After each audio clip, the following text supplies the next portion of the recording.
If they're already dead, yes, I would say yes. But if it was, we can get you a liver in 4 months. But then what if you go to prison for getting a black market liver?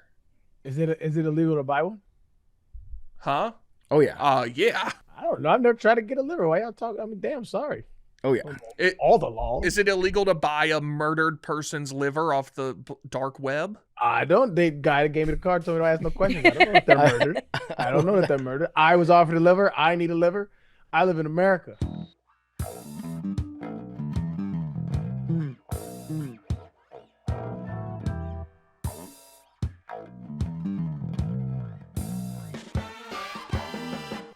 Anyway, welcome back to Macrodosing.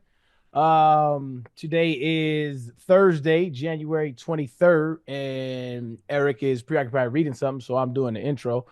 Don't know what he's reading. Sure. Sorry for bettering myself, Arian. Yeah, well, it depends on what it is. You could be worsening yourself.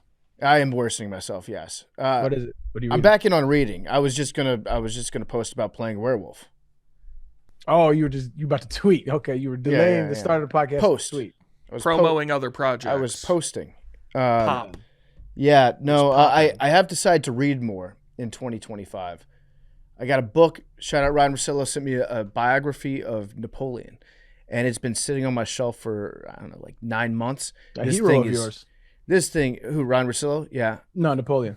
Oh, yeah. Is that who your jumpsuit was the other day? No, that was, I believe, it was Prince, some Swedish prince, the Swedish prince that stood up to Hitler. Ah. Or the king, the Swedish king that stood up to Hitler. I do not have a Napoleon jumpsuit. I do not have a Napoleon complex. I do not want to take over the world. Good. Just Chicago. It's my fucking city. What does taking over Chicago look like for you? Pretty much what I do now. Okay. Less traffic for me. Got it. I would like my own lane to drive in. Besides that, I'm like Jay-Z. What do you mean? Jay-Z got his own lane. What? HOV. Oh. That's good. He said it. I did. Oh, he said HOV. I own my own lane. It's still good. Yeah. It's still good. No, I don't have a Napoleon complex, but I do. I'm not even particularly interested in Napoleon that much, but I've heard that it's a really good book and the guy's a good biographer. So this thing is like, I don't know, 700 pages. So you are interested. No, I'm forcing myself to be interested. There's a difference. Got it. Like sometimes you do stuff like medicine. This is your Tommy Smokes Diet Coke challenge. What's he doing? Oh, you haven't seen that? It's No. the biggest thing on the internet right now. Oh no, I have. Somehow I missed it. His New Year's resolution was to drink Diet Coke every day until he forces himself to like it so that he doesn't feel left out of the Diet Coke culture. Okay, yeah, that makes sense. And I think he's close. I feel the same way about running. I don't like running. I hate it. I saw a beautiful fucking video that, like, those inspirational posts very rarely inspire me. But there's this dude, this little Asian dude. He was saying, I forced myself to run.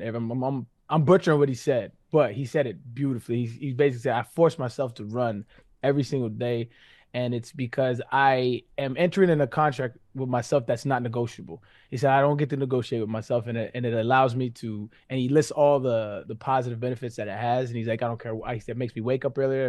He's like, I hate it. I've been doing it for years and I hate it every single time. But it was a beautiful way when you put it.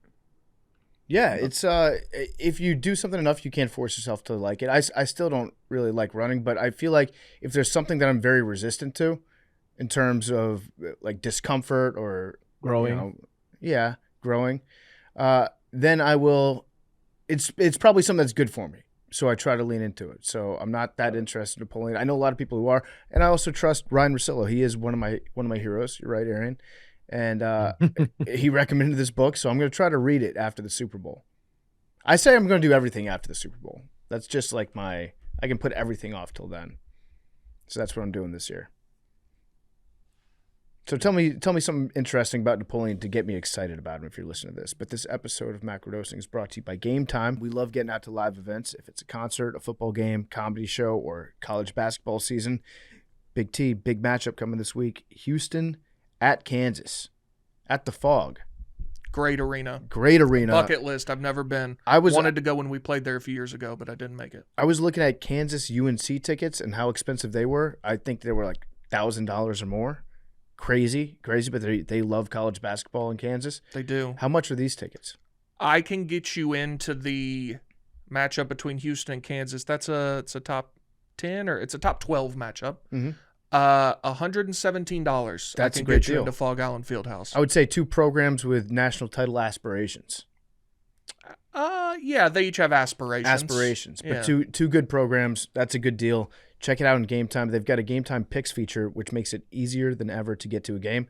They filter out all the fluff, and they show you only incredible deals on great seats. You don't waste your time searching through thousands of tickets. If you look at those Houston at Kansas tickets right now, you can get a great deal on there. Pull up your chosen event, turn on the GT Picks setting at the top of the screen, or you can browse the best local Game Time Picks deals near you on your Game Time app homepage. What are you waiting for? Get those college basketball tickets right now. Get those AFC or NFC championship game tickets right now. Use Game Time Picks, download the Game Time app, create an account, use code MACRO, and you get $20 off your first purchase. Terms apply. Download the Game Time app today. What time is it? Game time. Who? I love that you give me the who every time, Big T. I'll always give you the who. I love that. Give me that who. So we're back on macrodosing. It's good to see you guys. We're going to talk about the deep web and the dark web today. 2 different things. 2 separate things. And we have a very interesting interview with Carl Miller, British journalist who uncovered a mafia website and a hit list. And he spent the last 4 years working on that. So some dark web stuff coming up soon. Right off the bat, breaking news. I got some breaking news, and this is funny. The news 31 minutes ago from a guy by the name of Matthew Foldy. I guess he's a reporter for The Spectator. The JFK files allegedly being released today, potentially as early as 3 p.m. Wow. 10 minutes later, update. JFK files will not be released today, but this may happen in the very near future. Shit. Oh, fuck. But like everybody ran with the first one. Yeah. Like it was like starting to gain a lot of steam. We're so close. We're so close to getting it.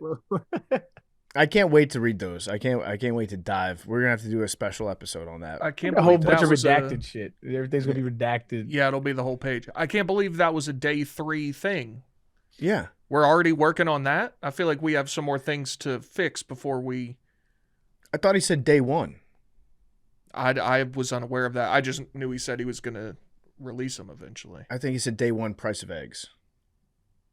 Right. That was a day 1 initiative. I can't wait for Infrastructure Week 2.0. Is that coming? It's it's gonna be here. That's a good branding, like how ESPN will have it's rivalry week in college basketball, whatever. Like there should be Infrastructure Week, and then everybody gets excited. And this week it's all infrastructure stuff. Healthcare Week. It's good branding. Yeah, it's gonna be good. But Donald Trump did do something yesterday that I think Arian and I might have advocated for when we did we dipped our toes into the dark web a couple years ago, and we did an episode on the Silk Road. And Ross Ulbricht, he went by Dread Pirate Scott, I believe. He was the founder of the Silk Road. He was arrested. He was put in prison, I think, 3 consecutive life sentences, basically sentenced to die in jail, in prison. He was pardoned by Donald Trump on his 2nd day in office. It seemed to be a thank you to the libertarians who saw this as a very important cause to them. And so Donald Trump was like, you helped me get elected. I told you I'd pardon this guy, and I'm going to do it. So I think when we did the Silk Road episode, Aaron, I believe you and I were saying that not a great guy, made some big mistakes, but the sentence he was handed was just kind of absurd for what they accused him of doing. Don't remember what I said, but yeah, like so I'm all for I don't think drugs should be illegal in general. So commuting or pardoning all sales, all distributors of drugs, I think should happen all across the board. There was some I read though, he had some murder for hire plots that may or may not have. So there was no evidence that they had anybody murdered. There was no evidence of any bodies, but there was evidence of him attempting.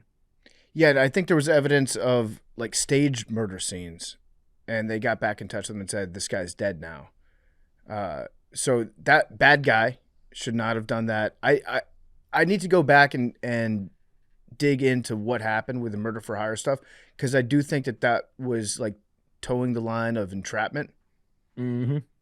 And I don't think that's what he was convicted of, was he?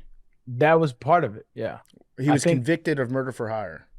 I don't know if it was murder for hire, but it was from my reading. I think it was mentioned that because he didn't that there was no bodies, they couldn't pin any murders on him, but he definitely had um communications talking about plotting. I like I said, I'm unaware of any actual murders that took place. I don't think that they ever found any of that evidence. But he definitely did sell a bunch of dope. That I think the reason why he got the heavy sentence was because it was directly correlated to people who overdosed. Mm-hmm. That's why I think he got the sentence that he did. But again, I don't think drugs should be illegal. So if you, I'm all for, like, if that's the only thing, like I'd have to look into his case to have a definitive stance on it. But like as far as the drug shit is concerned, I don't think anybody should be in jail because of nonviolent drugs. Like nonviolent drug offenders should all be out of jail.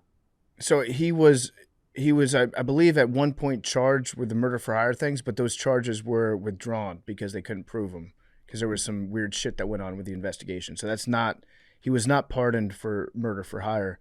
The drug dealing allegations is mostly because he set up this website that became, and I think it was probably his intent at the time as well, to have like an open drug market that existed on the dark web where people could buy and sell drugs across the country. He wasn't personally like packaging drugs and sending them.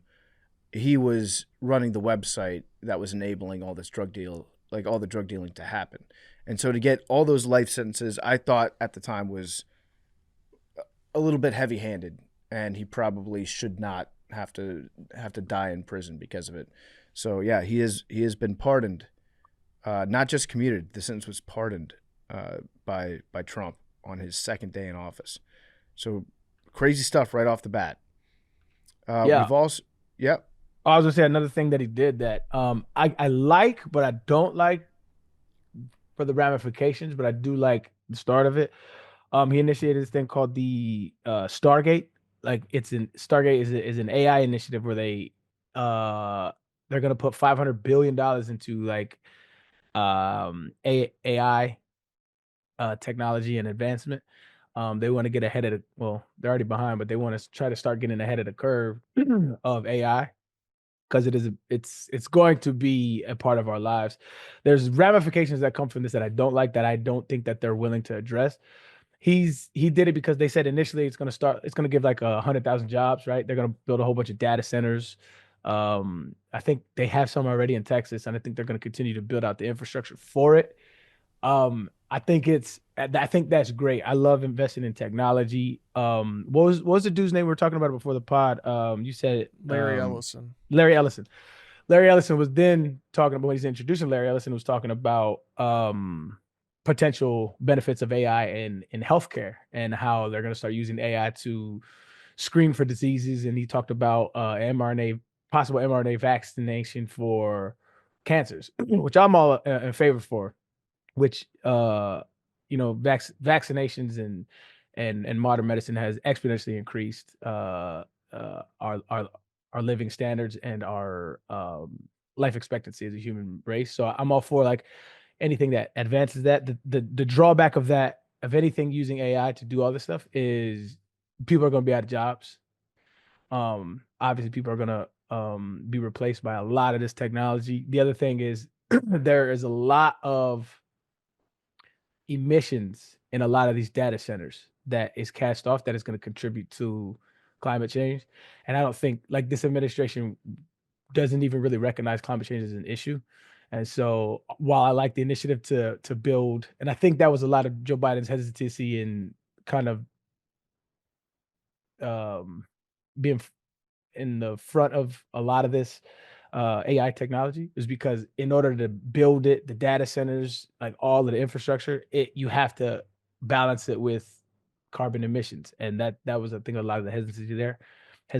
So I like it, but I don't like it. So there's some stuff that he's doing that I don't necessarily disagree with. Yeah, the server farms that you have to run and get run up for whether it's AI like crypto stuff or just national security stuff, the amount of computing power that has to go in, it's crazy how much energy they use. Yeah. It's absolutely nuts, and we Yeah. haven't figured out a way to handle that yet. If you go like my hometown in Northern Virginia, it's right next to Loudoun County, and in Loudoun County, Virginia, if you just drive down the highway, all you see is a bunch of windowless buildings, giant buildings, and you're like, what the fuck goes on there? And it's all these server farms. It's just giant rooms, like warehouses that are just filled with computers that are running all the time, constantly. And it's usually for like internet service providers or for like defense contractors that have these things set up. Also like the NSA, and there's a lot of CIA stuff that happens in that part of the country. But yeah, it takes a shitload of power to get anything going with those. So Project Stargate, great name. I think that's a good name. What do you think, Big T? Yeah, it sounds a little more space to me than technology, but I guess those are somewhat intertwined. Yeah, there was Project Stargate, which was something that we talked about on this show, which was basically trying to find a portal to other dimensions, which is pretty badass. But this, it seems like we're just trying Great to be, movie. You haven't seen it? Yeah. Back in the day, good movie. If any country is going to like be the king of AI, I guess I would prefer that it's ours. I'm, closer to home, keep an eye on it. Yeah. Keep AI on it. But Nice. it's the more I learn about it, the more I just say like, why are we doing this? There was a dude that was giving a TED talk, and he was this little dude wearing like this jacket that looked like it was from the Matrix, this like leather and silver jacket, and he was like trying to get the audience all pumped up. He's like, the future of this world is going to be robots talking to other robots and building robot products on the internet. And he was like super excited about it. I was like, that doesn't sound fun. Yeah, and he's probably correct. Yeah, which he is why probably I is. don't understand why. Like, I get the several practical uses of AI, but we're just like trying to make everything AI now. Like, I don't really understand what computing is already AI in a sense. Anything you're doing on a computer, but now we're trying to make everything this. I don't know. It's above my pay grade, I guess. You call it humans out of the loop. That's what they call it, where we're trying to It's increasing efficiency. Yeah, if a human doesn't have to be responsible for anything, then just let the robots do all the work. And the humans just get to use whatever products they make. All right. We can't stop it. Yeah. But I will complain about, I will bitch. I will bitch about the stuff that I don't like with AI. I promise you that. I'm all for it. I don't want the AI bartenders.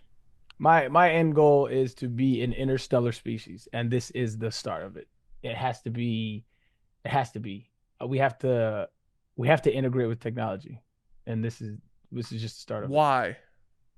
Like, Because what does we're that not- mean? we're not- Integrate with we're not smart enough technology. Huh? What does that mean? Integrate with technology. I think in order to manipulate the laws of physics in a way that's in our favor so that we can traverse the stars in an efficient enough way to preserve our lives, we have to use the tools at our disposal. And the best tool we have is this technology. Don't you want to live forever? No. I I think want to live forever. I think that's the goal. I think that's what the people that are pushing for like interstellar travel, interplanetary travel, all this AI shit. I think that their goal is to never die. I think it's to have your consciousness uploaded to a chip, and then that chip can be then kept for eternity. And so I don't your think it's thoughts, your spirit never technically dies. I do. That sounds like I hell. think that could be a part of it. That could be a part of it. But I think there's another part of it that is the exploration of this universe that we occupy. There is countless amounts of exoplanets, star systems out there that could have so much life, so much different things about this place that we can explore. I think part of it could be one thing. That would be my angle. I don't doubt that there are people that want to live forever, and they're fucking weird in my opinion. Stay away from those people. Yeah, but I think those people are the ones that are pushing AI. That's what I'm saying. I don't think that everybody wants to do that, but I think that the leaders of the giant technology companies, people coming out of Silicon Valley, I think that they are obsessed with the quest to live forever. Could be them, could be humanity. They want humanity to live on. Would you be opposed to that? Humanity living on? Like everybody that's alive now will live forever. No, no, no. Our species. Yeah, I'm cool with that. That we would have to eventually leave this planet because uh biblical With the sun too. The sun's literalists, close your ears. This earth has like I don't know, a few billion years left before the sun engulfs it. Mm-hmm. So you have to leave to find another habitable planet, or else the species dies anyway. So I think, and we have billions of years to do that if we don't kill ourselves off. But that to me would be the end goal: is to go find another habitable planet to exist. I think both though. I think that that's part of their goal. Their other goal is live forever. And I don't know what the strategy behind that is. Like, does that mean that everybody who is born from this date on is going to live forever, and then you just run out of room? I guess that's why you go to other planets. I think you would leave a planet because of either lack of resources or the threat of your sun exploding. But you'd also run out of room on Earth if everybody was just walking around in AI form with their consciousness uploaded into a small little chip of hardware. Then you're going to run out of room eventually. That maybe this place is huge. It would I would think the resources, the lack of resources would kill you off before the immobility would. Yeah, probably. Have you ever seen the like artist rendition of what all of humanity would look like if it was shrunk down into a sphere? If you just put like all the matter of humans together. Yeah, it's like the size of Central Park. Yeah, they have it like floating above Central Park. Yeah. And it's just this giant pink gooey orb of all of our shit. But pretty small relative to what you'd think. Relative to what you'd think. That orb would smell so bad. Yeah, probably. That'd be I know it smells terrible in there. Might be an upgrade over New York smell though in general. We got a lot going on today. Aaron, before you get to this next part, you know what holiday is coming up next month? Yeah. President's Day. President's Day and Valentine's Day. That one too. And Valentine's Day and the Super Bowl. But if you're looking for a Valentine's Day gift, I've got a perfect present for you right here. It's a long stem rose from Steven Singer, and it's dipped in 24 karat gold. Steven Singer has the #1 gift for Valentine's Day. It's a 24 karat dipped red rose, long stem. It's going to last forever. Their 24 karat gold dipped roses start at just $59. It's a beautiful Valentine's Day red rose. It won't wilt. It won't die. It's the perfect pick for your first rose. This gift is unique, it's sentimental, and it lasts a lifetime. That's a guarantee. Add your own personalized love message in Steven's signature box and ship it for free. And if you're a collector, check out their brand new exclusive Peacock Teal Rose. Go now to IHateStevenSinger.com for real roses dipped and trimmed in real gold from a real jeweler that you can trust. Go to I Hate Steven Singer. That's other jewelers that hate Steven Singer because his prices are so good, the deals are so good, and the products are so good. They can't compete. Steven Singer Jewelers. That's IHateStevenSinger.com. Aaron, what were you about to say? I was just gonna get Big T's opinion on this because I spent a lot of the morning reading. Because when a president usually takes office, he signs a bunch of executive orders. And so I spent a lot of time reading a lot of them this morning. And as I started to read them, a very clear picture started painting. So I did a little cross referencing, and it kind of came out to be true. So of the ones on the White House website that have been signed already, I think I could find like 26 of them as of today. As of this morning, 25 of them were directly referenced in Project 2025. And I found that interesting because a lot of Republicans and Donald Trump, they they kind of distanced themselves from it. And I think as an administration, you need a game plan. Every administration has a game plan going in. That's why every president, when you sit down, you have a stack of executive orders to sign, right? You want to undo past legislation, you want to do yada yada yada.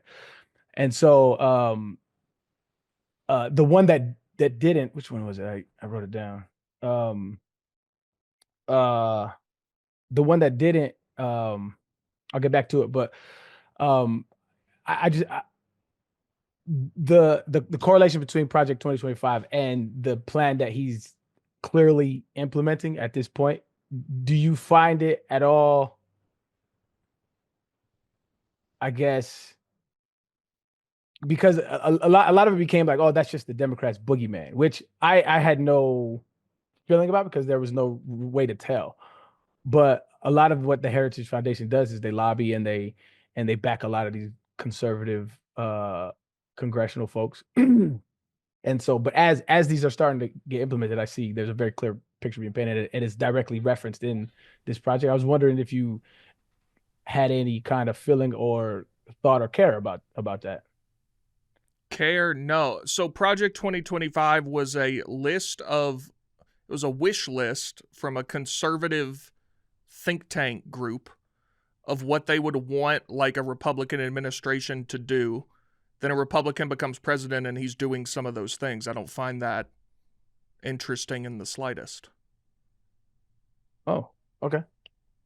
Like I would expect that some of the things they would want a Republican president would also want. Got you. Okay. Yeah. And it was a very long thing. Like, I'm sure there are a lot of things that are cross-referenced between that and things that Trump's administration wants to or will do. Got you. I just remember us being gaslit, saying it's just, y'all are, it's a boogeyman. I just remember vividly. Well, it was being used as a, but it was referenced in a way unlike anything I've ever seen before. So it wasn't from executive orders signed by Donald Trump, 25 of them directly are referenced in there. Sure, but though Project 2025 was not a Trump thing. He didn't know what it was until all the Democrats started talking about it. This is why I think you're being hoodwinked. He absolutely knew what it was. I'm not saying he knew 900 pages of it, but this foundation, I think of the authors of it, I don't a good majority of them were in Trump's cabinet previously in his last presidency. So it wasn't like some random thing that the Democrats drummed up. There was evidence behind it, which is why there was on the lookout for it. And this is it is a lot of it is falling into place. Now, granted, executive orders aren't law per se, but it's an indication of where the administration wants to go.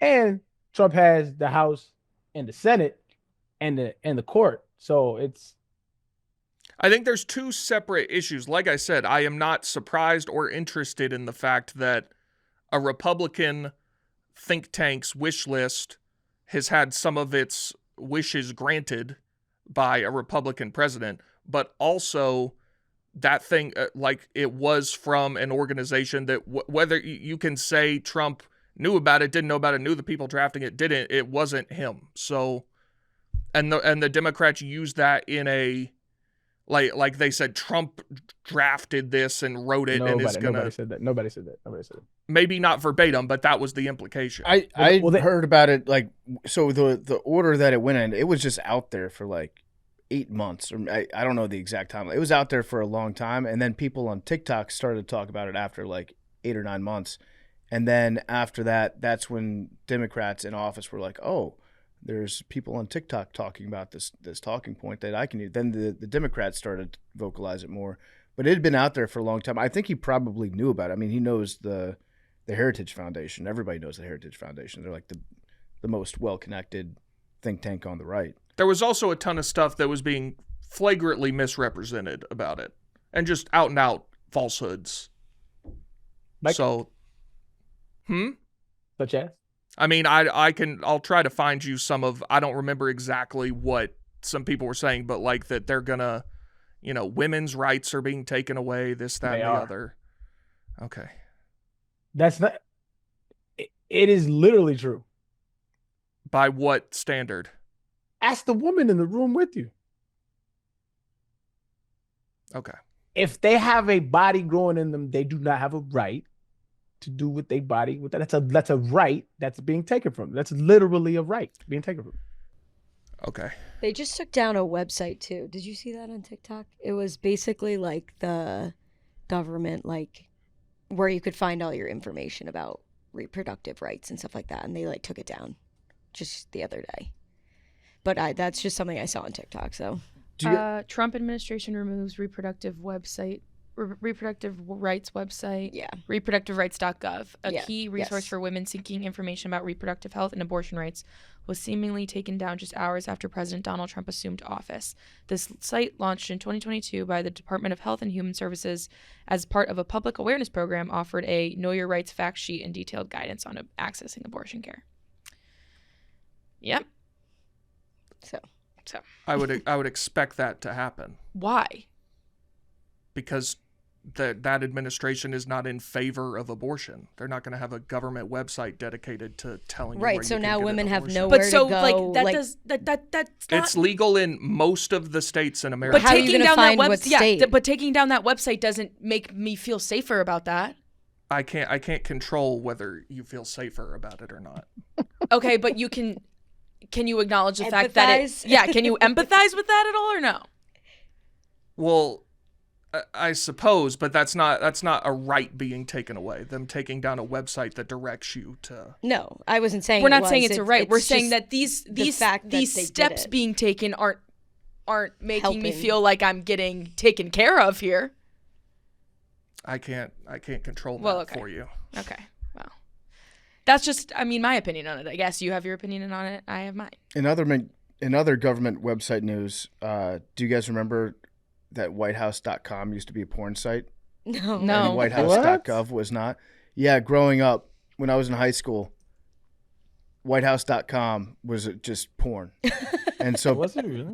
kids would try to go to it at school all the time. Be like, I'm trying to learn more information about politics. Like in the computer lab. what? Yeah.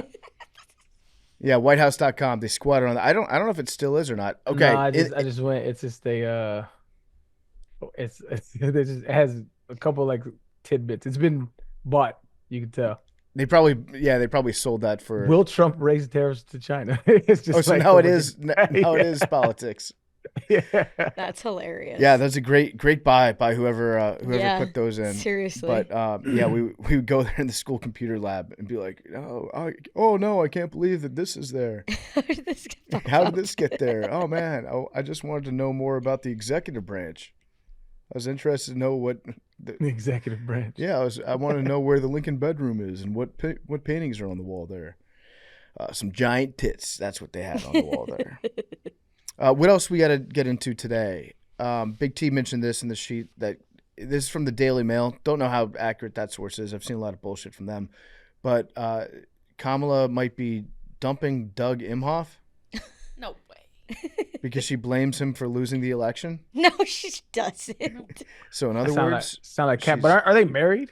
Yes. yeah, she's Yeah, on. that's the not a market. dump. That's a divorce. Yeah. Yeah, dumping. Yeah, what? Doug, I'm breaking up with you. Arian, if Kamala was on the market, how long are you waiting to slide into those DMs? No way her DMs are open. Okay, but if they were.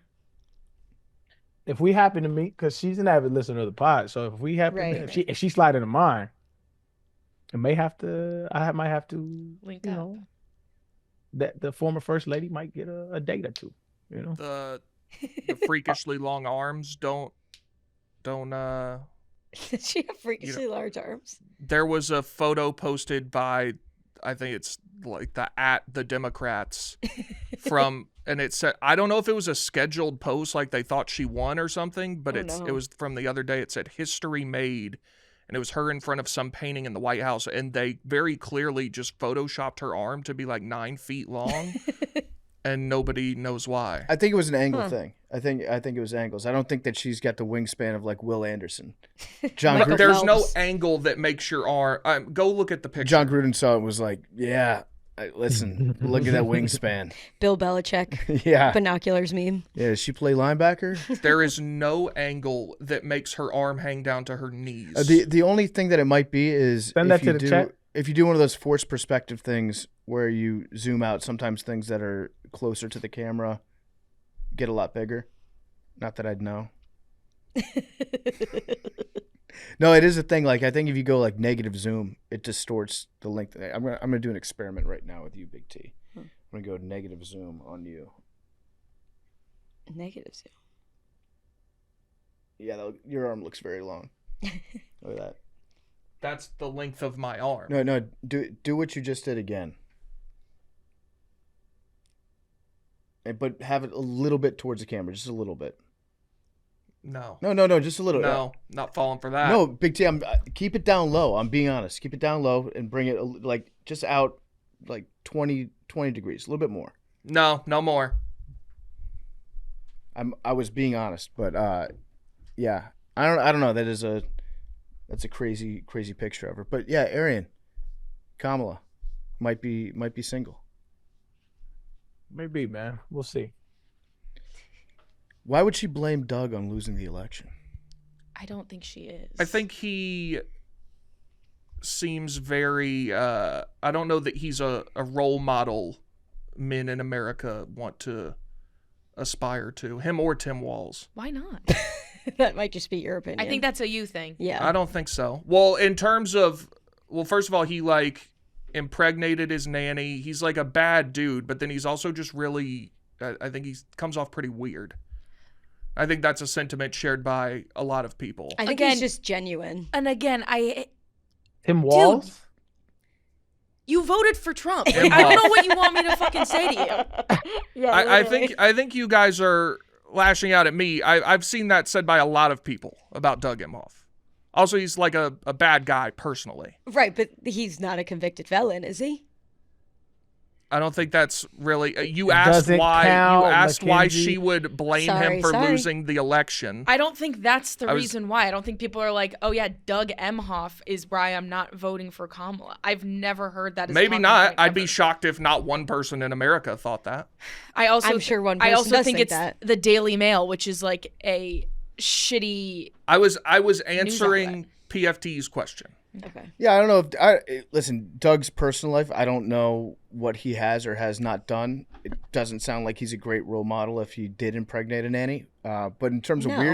weirdness, I think he's a pretty He's he like co- a dad. Yeah, he's like quirky. he comes across as like an average guy to me. Yes. I think probably most Americans were more concerned with inflation than Then Doug Emhoff. Doug yeah, Emhoff. that's also true. That'd be a very funny reason not to vote for somebody though. Like I don't like her husband. Yeah, like imagine if people didn't vote for Trump because they were like, I don't like Melania's vibe that she gives I'll off. tell you this, dog.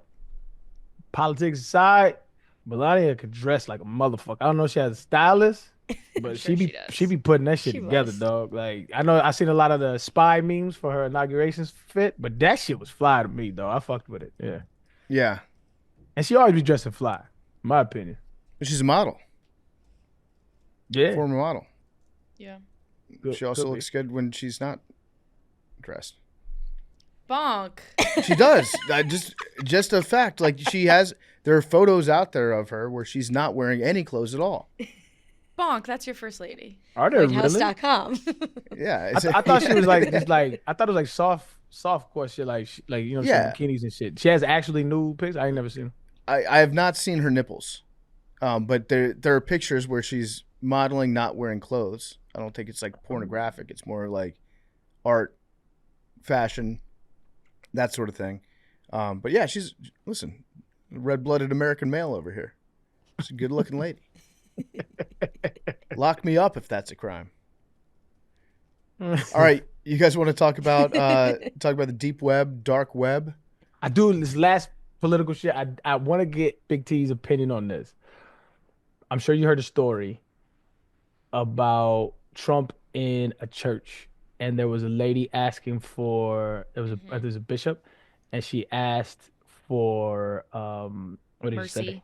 Mercy for the immigrants that may come that aren't criminals.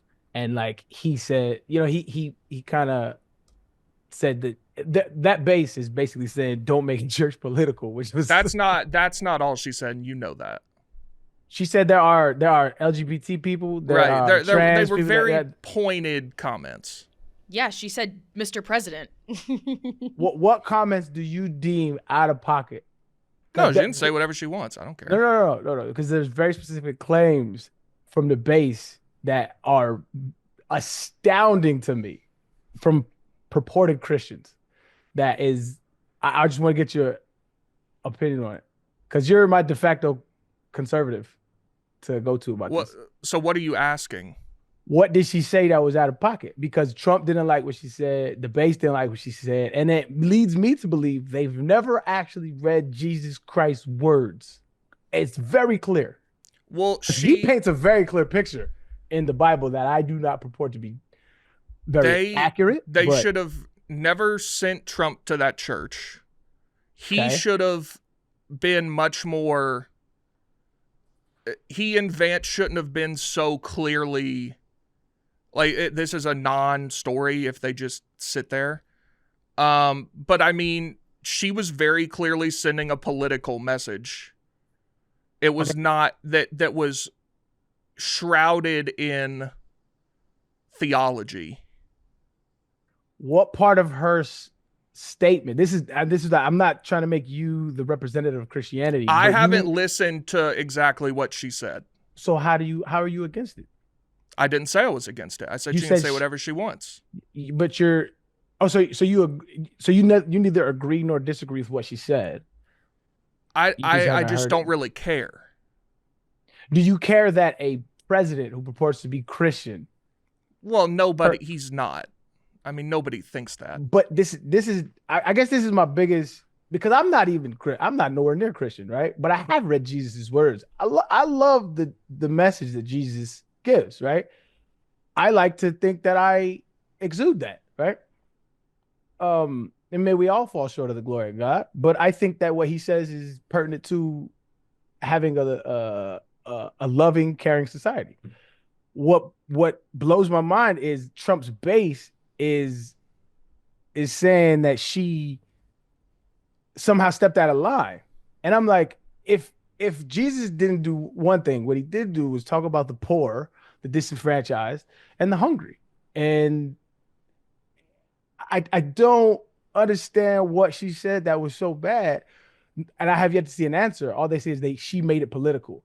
Well, what is politics other than trying to take care of your poor, talking about your neighbor, loving your neighbor? Like, what else is politics other than that?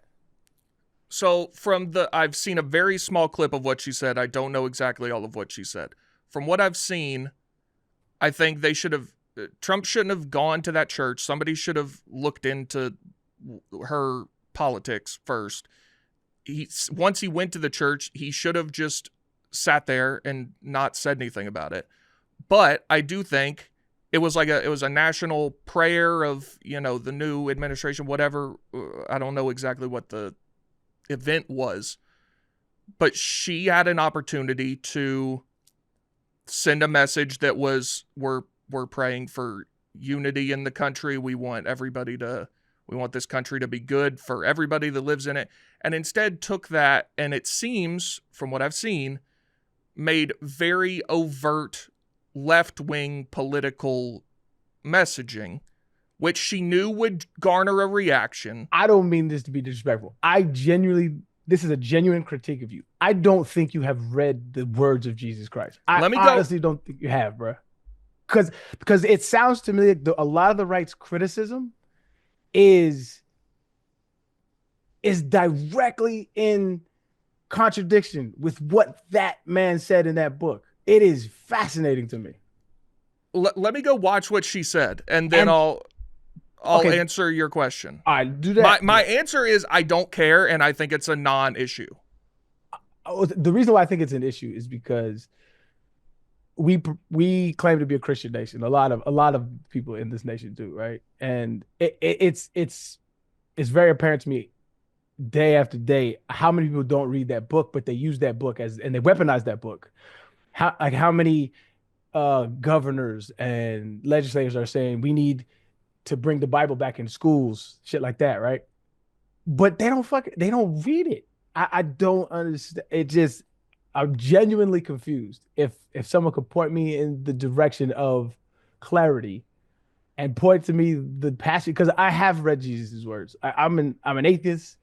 I don't believe in the salvation of Jesus Christ, but I still can, you know, take the meat, discard the bone. A good message is a good message. Do you think there is a way to say almost exactly what she said in a less politicized way? There is, when you're talking about poor people, when you're talking about marginalized people, whether you believe they're marginalized or not, when you ask for mercy, that is politics, right? That is politics. Politics directly affects, if you're talking about Social Security, that's political. That helps older folks get money so that they can live. If you're talking about government programs, you're talking about educate, that all is politics. And so like this separation from, hey, let's not keep it political. What isn't political? Everything is political. Everything from the dogs that you love to the sports that you enjoy to the gambling on sports that you love, all that is political. So this disassociation with politics that you don't agree with is, I think, the blinders that people have on. When a woman asks for mercy in a place of worship, the lens that you're viewing it in is, oh, you're getting political on me, rather than how would Jesus look at a trans person? How would Jesus look at a poor person? That's how I view it. Like and that's crazy because I can set aside my beliefs. Why I don't think that, I think there was a man that probably was like Christ that walked. I don't think there was any divinity in him. I don't think that there is an all-powerful being, right? But I can set aside my belief system or lack of belief in that and say, okay, does this message correlate with what I deem good for humanity? And if somebody say, hey, can you give mercy to somebody who I feel like needs mercy? I can't for 1 second be like, I understand what you're saying. And whether I agree with it or not, it's not the case, but I understand. Like the message is like when people say, hey, Arian, I'm gonna pray for you. That to me is a kind gesture. I don't think that prayer works, right? I don't think that's actually going to affect me, but you're saying something that you believe to be true and you're placing it upon me and my well-being. I appreciate that very much so. And I just don't understand how people can't do that and be under the umbrella of somebody like Christ. It's very confusing. I think you are combining issues that I view as separate. I don't disagree with you. Like I said, it's inherently political when the president shows up. He shouldn't have been there. Somebody should have known that that's what was going to happen. Once he was there, he should have just been like, you know what?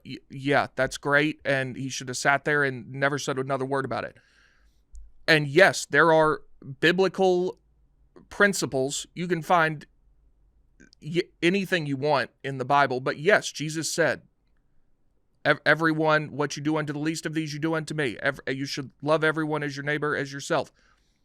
But that preacher, I think it is impossible to argue, went out of her way to take those and make them more political than it needed to be. That's not to say that some of the message behind what she said was incorrect.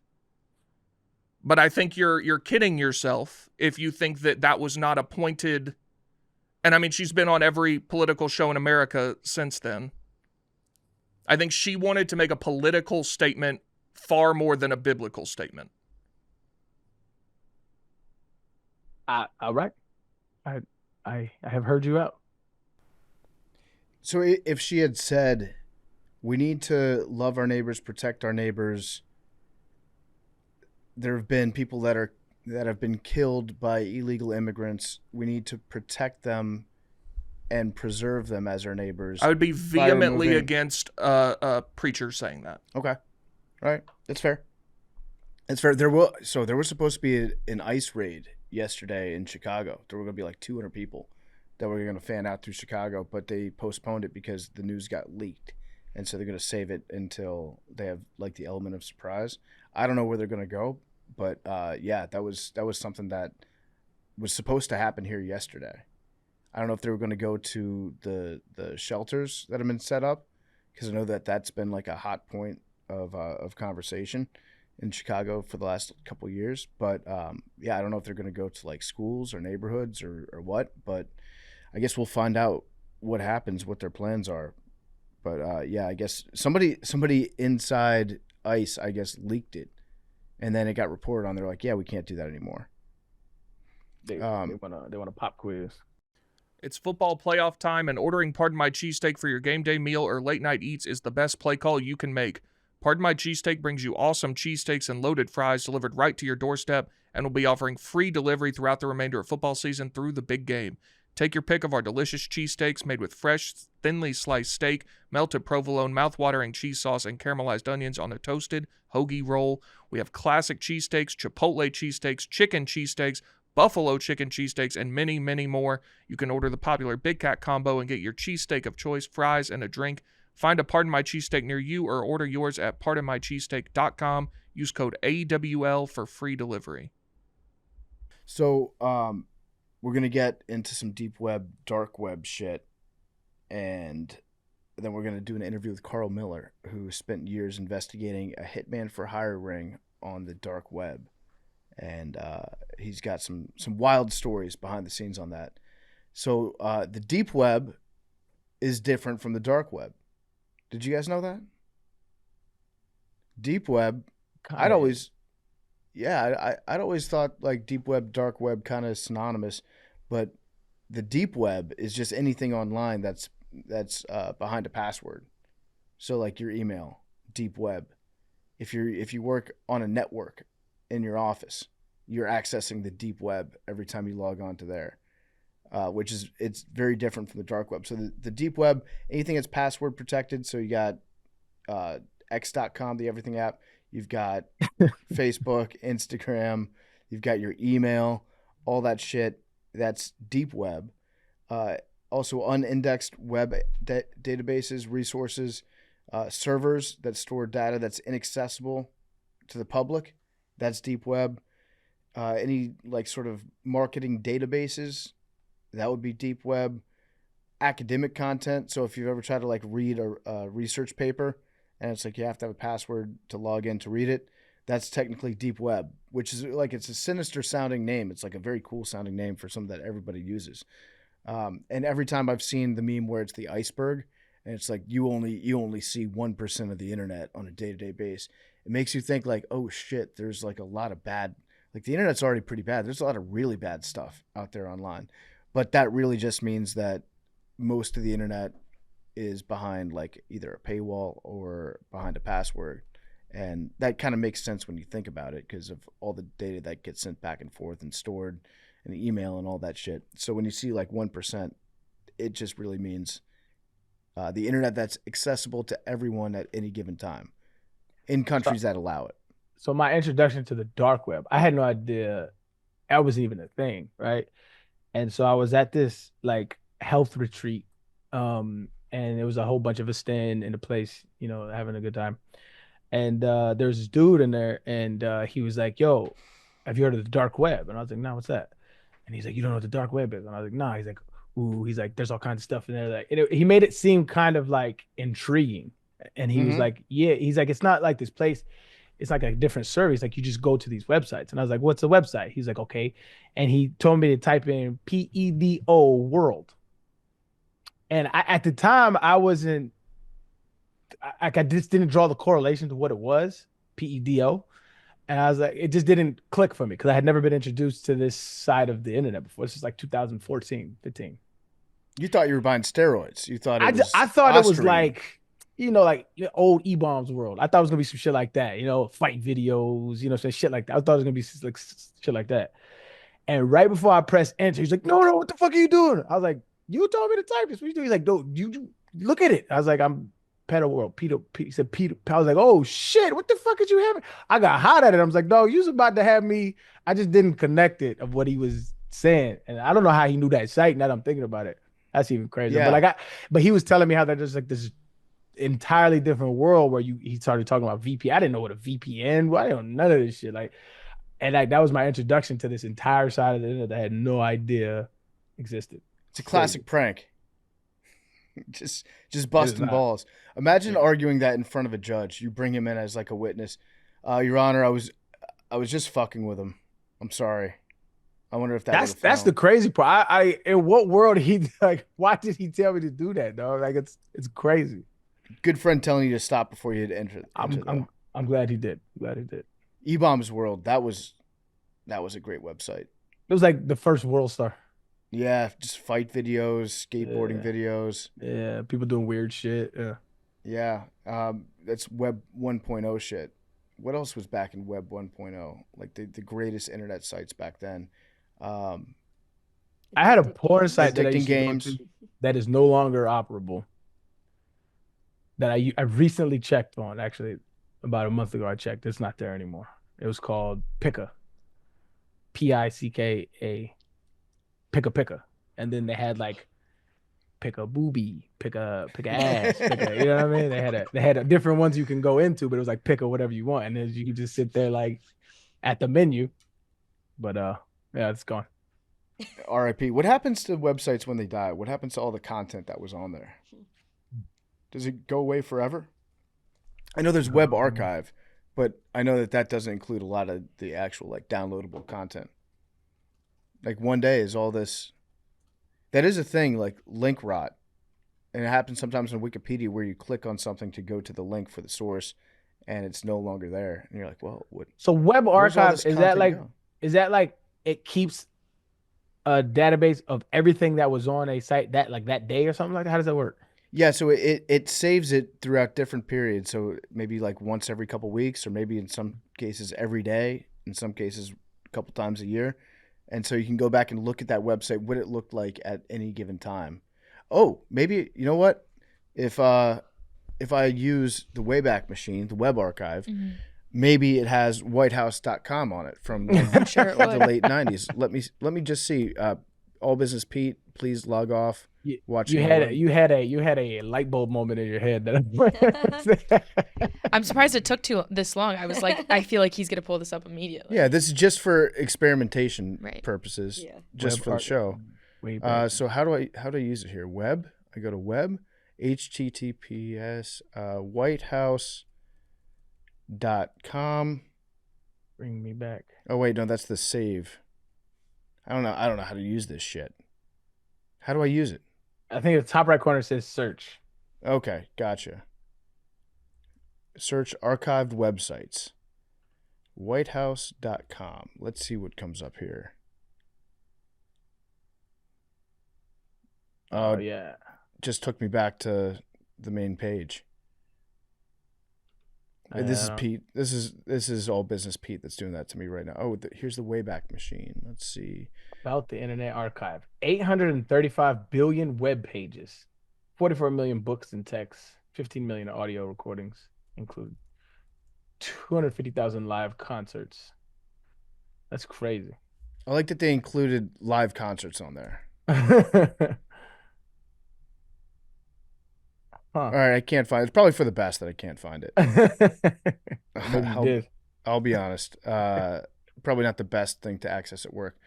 But yeah, the dark web, deep web, very different things.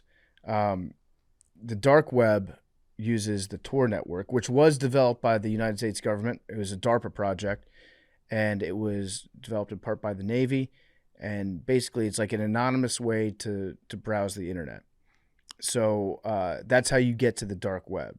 It's the Tor network and .onion suffix sites. So if you put instead .com, .onion. And How did Onion become? I was literally just thinking that. That's a good question. I know that there's something called onion architecture when it comes to developing a website, where at the core of the onion is the stuff that's really, really important to whatever software you're writing, and then all the different layers are the things that you add on top of it. I don't know if it has anything to deal with that, but I got you. The term onion in the context of dark web refers to onion routing, a technique used to anonymize. Ooh, that's a tough word to say. Anonymize internet traffic and protect privacy. Is associated with the Tor network and uses .onion domain names for websites accessible only through the Tor browser. So dark web, onion routing is the term. Yeah, the dark web, it's shit that like confuses or just randomizes stuff, so it makes it impossible to trace who is using it at any given time. I guess there's probably a privacy reason for why you'd use that, but what's happened is, in addition to everyone that uses it for privacy, like if you're in a country where they like inspect your shit and they can just access all your emails, messages, and then incarcerate you for things that you're sending to people, or websites that you're going to, or internet activities that you're doing. There's probably a good reason why you would want to use that to protect your identity. But there's also a lot of people that have used that to set up sites that facilitate illegal shit, like drug marketplaces, like Carl that we're going to talk to in a second, murder for hire websites, things like that. But the deep web is more like Netflix, databases, email, and social media. That's technically considered to be the deep web. So the deep web is way bigger than the surface web. And there have been people that say that the surface web is about 1% of all online content, and the rest is technically deep web. So in deep web, you've got. Is this true? Like this, I hear this claim, and I'm kind of skeptical because, and I could absolutely be wrong, but I'm just skeptical in general because it's like I would venture to say the majority of people don't know about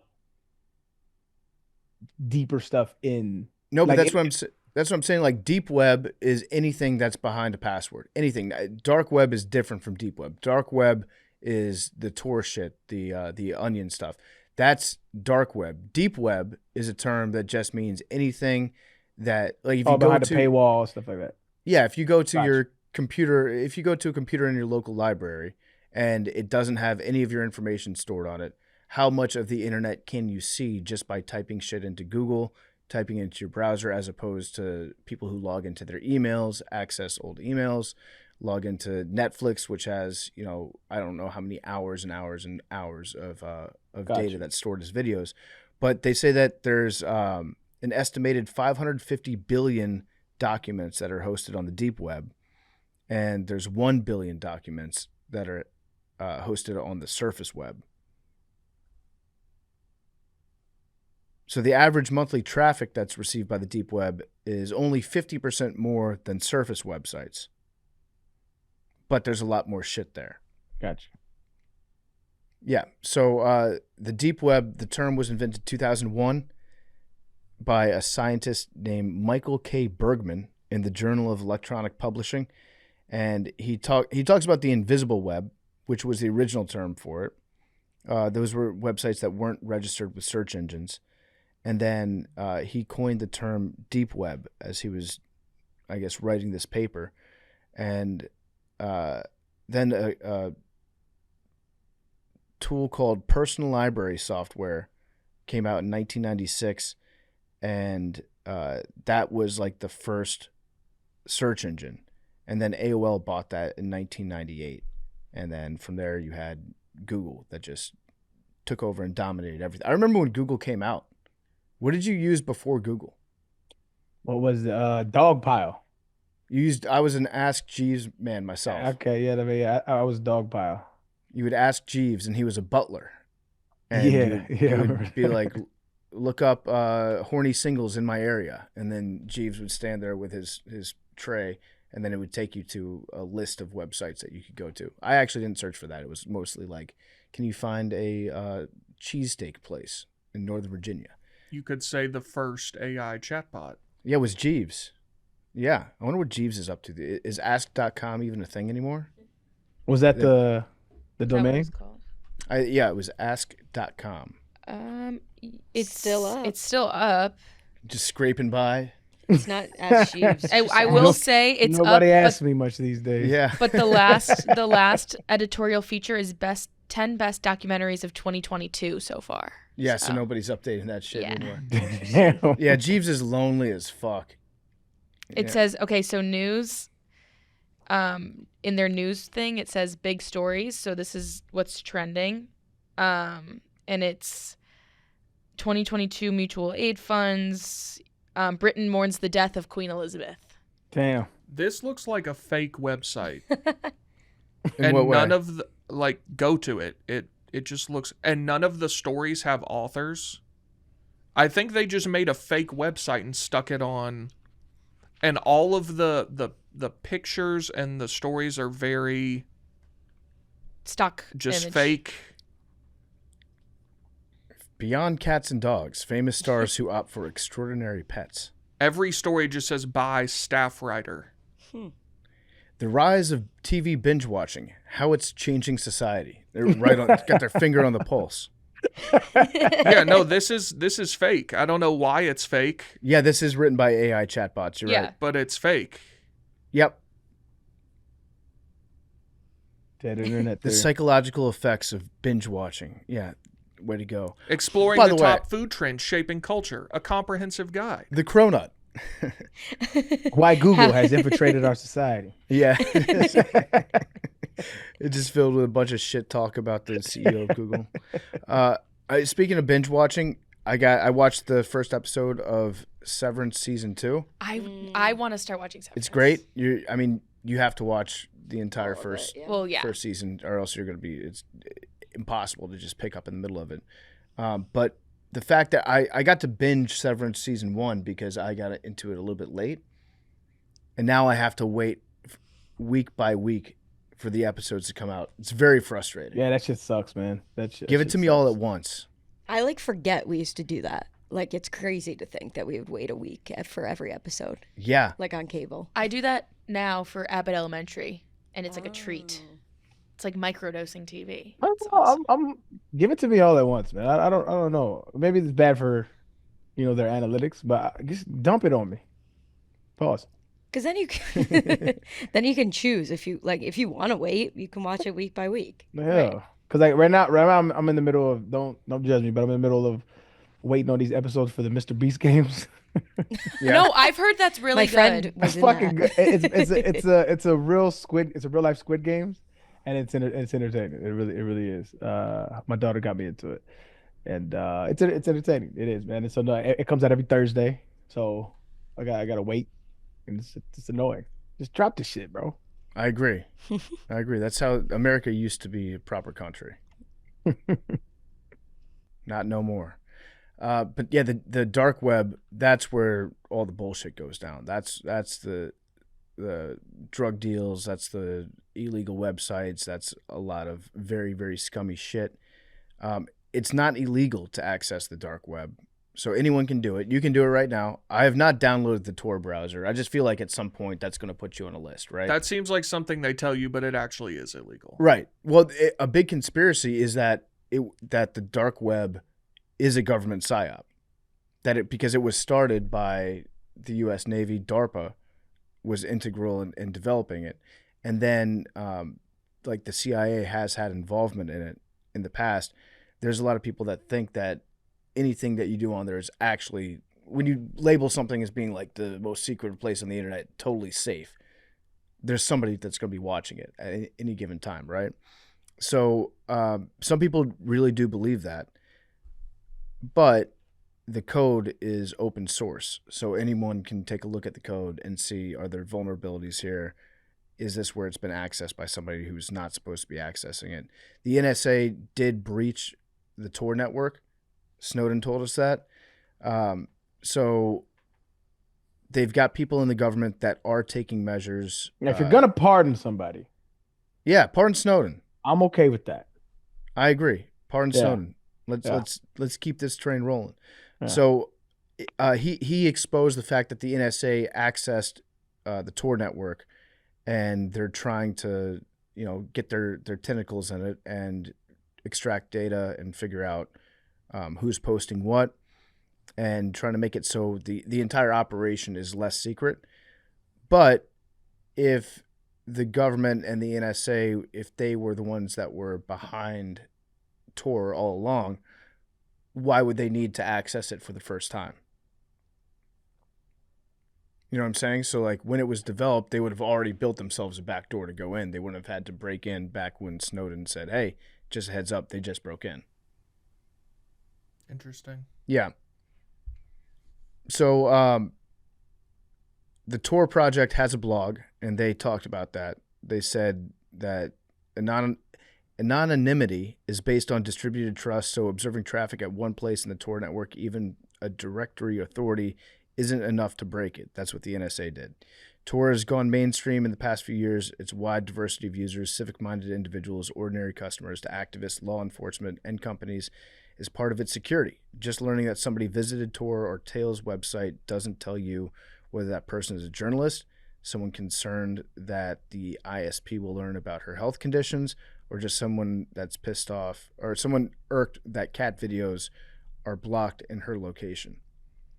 So, yeah, I mean, it's probably being observed. I think if you have something that's this secret, the government's going to want to see what's going on there. There's a lot of stuff that the authorities should probably know that's going on there, like the real shitty, the child porn and all that stuff. I feel like it would be good for the government to know who's posting all that stuff.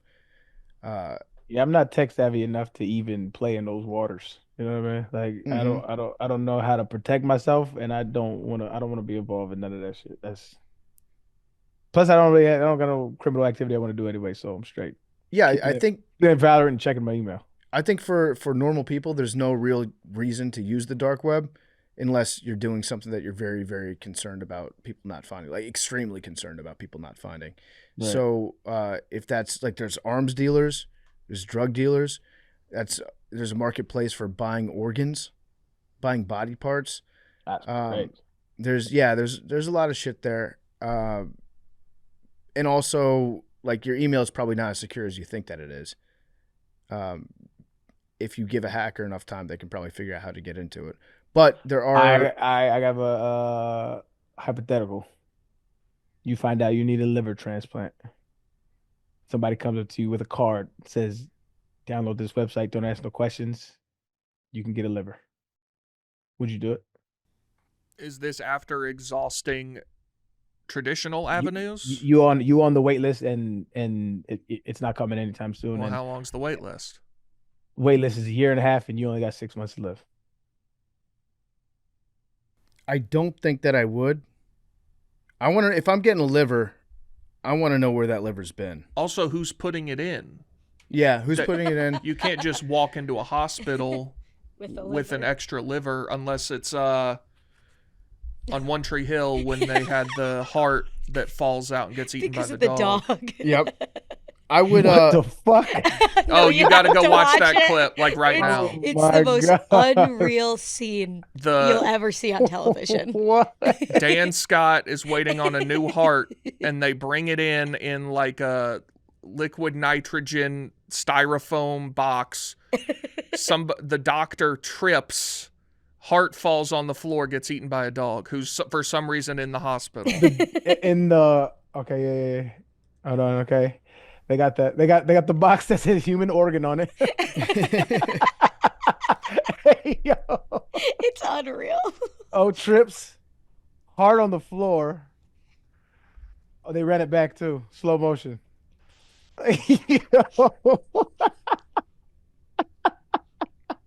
Poor Dan. But he stands up out of his wheelchair. Not poor Dan. And then the dog just hungry, okay? Wait, so then does he get a heart or no? Oh, no, I mean, how? He It's dies Not that eventually, one, but I yeah. don't think that's how he dies. He ends up getting one. That from what I is remember. beyond hilarious. But dog. that was his karma because he was a horrible person. So I would. He's a I would laugh complicated man. he's complicated. if I donated my liver and it fell out and a dog ate it. I'd be You'd like, love that's that funny. though. You'd love that though. Yeah. Little puppy got himself a meal. Was he a good boy? All right. But I don't know that I'd take a dark web liver because you don't know where that liver's been. If I'm getting a new liver, I want it to be preferably in Utah. If I die, I would like very much. If I'm in a serious car accident or something, I'm hanging on by a thread, and I need a new organ. I would like for it to be in Utah. I think if I would have to know for a fact I was going to die in the next 2 weeks. You do. Well, if it's that immediate, then yeah, fuck it, try it. Who cares? I'm with you. But if they're like you have 6 to 8 months and the wait list is a year, I'd be like, I'll test it. Even if you knew that somebody was going to be killed to get you that liver. I was assuming they already had some. Okay. If the person's already dead. Yeah.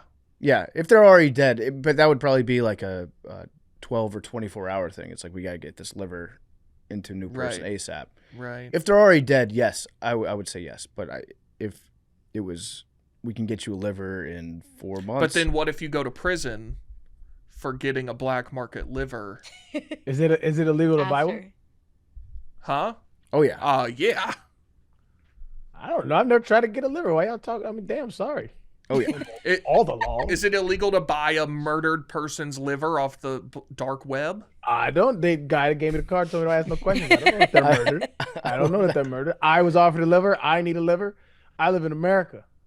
You know, free exchange of commerce. I'd rather die than go to prison for more than like 8 years.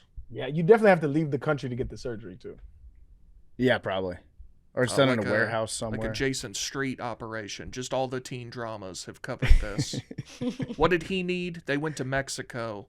Oh, because to fix his like paralysis, I think. I don't know.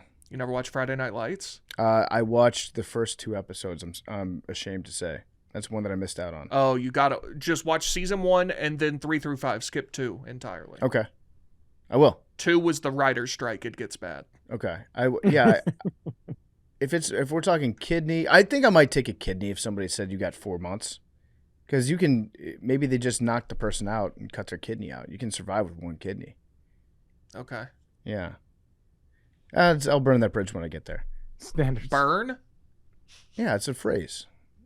I've heard cross that bridge when we get to it. Yeah, Yeah, you're right. If you burn a bridge when you get to it, you're going to be shit out of luck. Yeah, that's true. You're going to need that That's bridge. a bad, classic mistake. Burn the bridge before you cross. Burning Yeah. bridges and After you cross it, yeah, yeah. yeah. You Good don't, point. you don't want nobody else having no other kidneys. Just you. Good point. Yeah, just me, only me. I paid for my tuition. I Yeah. kind of like Pull the ladder up once I get up top. I kind of like burn that bridge once we get to it though. It's like I'm going to get all the way there and then I'm still going to fuck shit up. Because I don't care. Right. Yeah, I'm psycho. I'm going to start using that. Yeah, I'm psycho like that. But so back to the dark web, there are some legitimate reasons besides drug dealing and buying Mexican livers that you can use the dark web for. We don't But know if it's Mexican. Yeah, it's usually I'm in the Mexican operation. That is a real issue in Mexico too. Like organ harvesting it's a actual thing that goes on in Mexico sometimes. I'm sure. So there are reasons why you would, like legitimate reasons to use it. So if you are a source or a whistleblower and you're communicating with a journalist or law enforcement or something like that, probably not law enforcement, but you're communicating with a journalist, then you can use the Tor network and you can be secure knowing that you're anonymous and you have complete privacy. So there are some reasons for it. Or if you live in a country that will spy on your shit and lock you up for, very trivial things that we think about in our culture, then you would want to get that. So I get it. The big news that, like we discussed earlier, Ross Ulbricht was pardoned today or yesterday by Donald Trump. And it seemed like Trump did it for a couple of reasons. One, to thank the libertarians for backing him up and voting for him instead of voting third party. And then 2, he saw that Ross was, some might say elements of his prosecution involved entrapment, but it was the FBI that went out after him. And Trump was like, they went for the same lunatics who were involved in the modern day weaponization of government against me also went after him. So he had like a little bit of sympathy for that. And he went after them. So there are some new ChatGPT clones that are on the dark web. And I was trying to learn more about these yesterday. And I was trying to look at videos on YouTube of Fraud GPT, which is an AI-driven chatbot that you can use for phishing attacks or to create fake websites. There are some guardrails right now with ChatGPT where you can't be like, hey, can you design me a website that looks exactly like Bank of America's website, and I can just get people to enter their login information? They'll be like, no, you can't do that.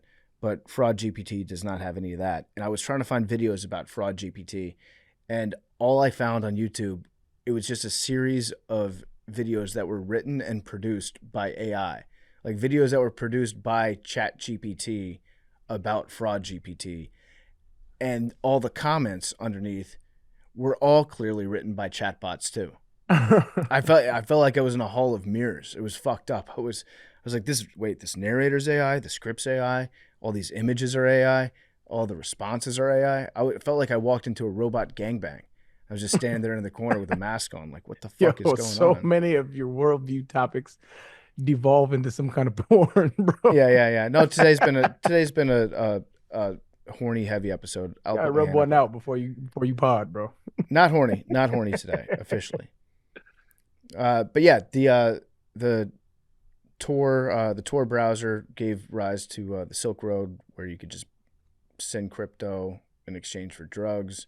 It was like the Wild West. I remember when that was around. People knew about it. I didn't know how to access it, but Yeah, everybody was talking about it. You know who's got to be sick? Who?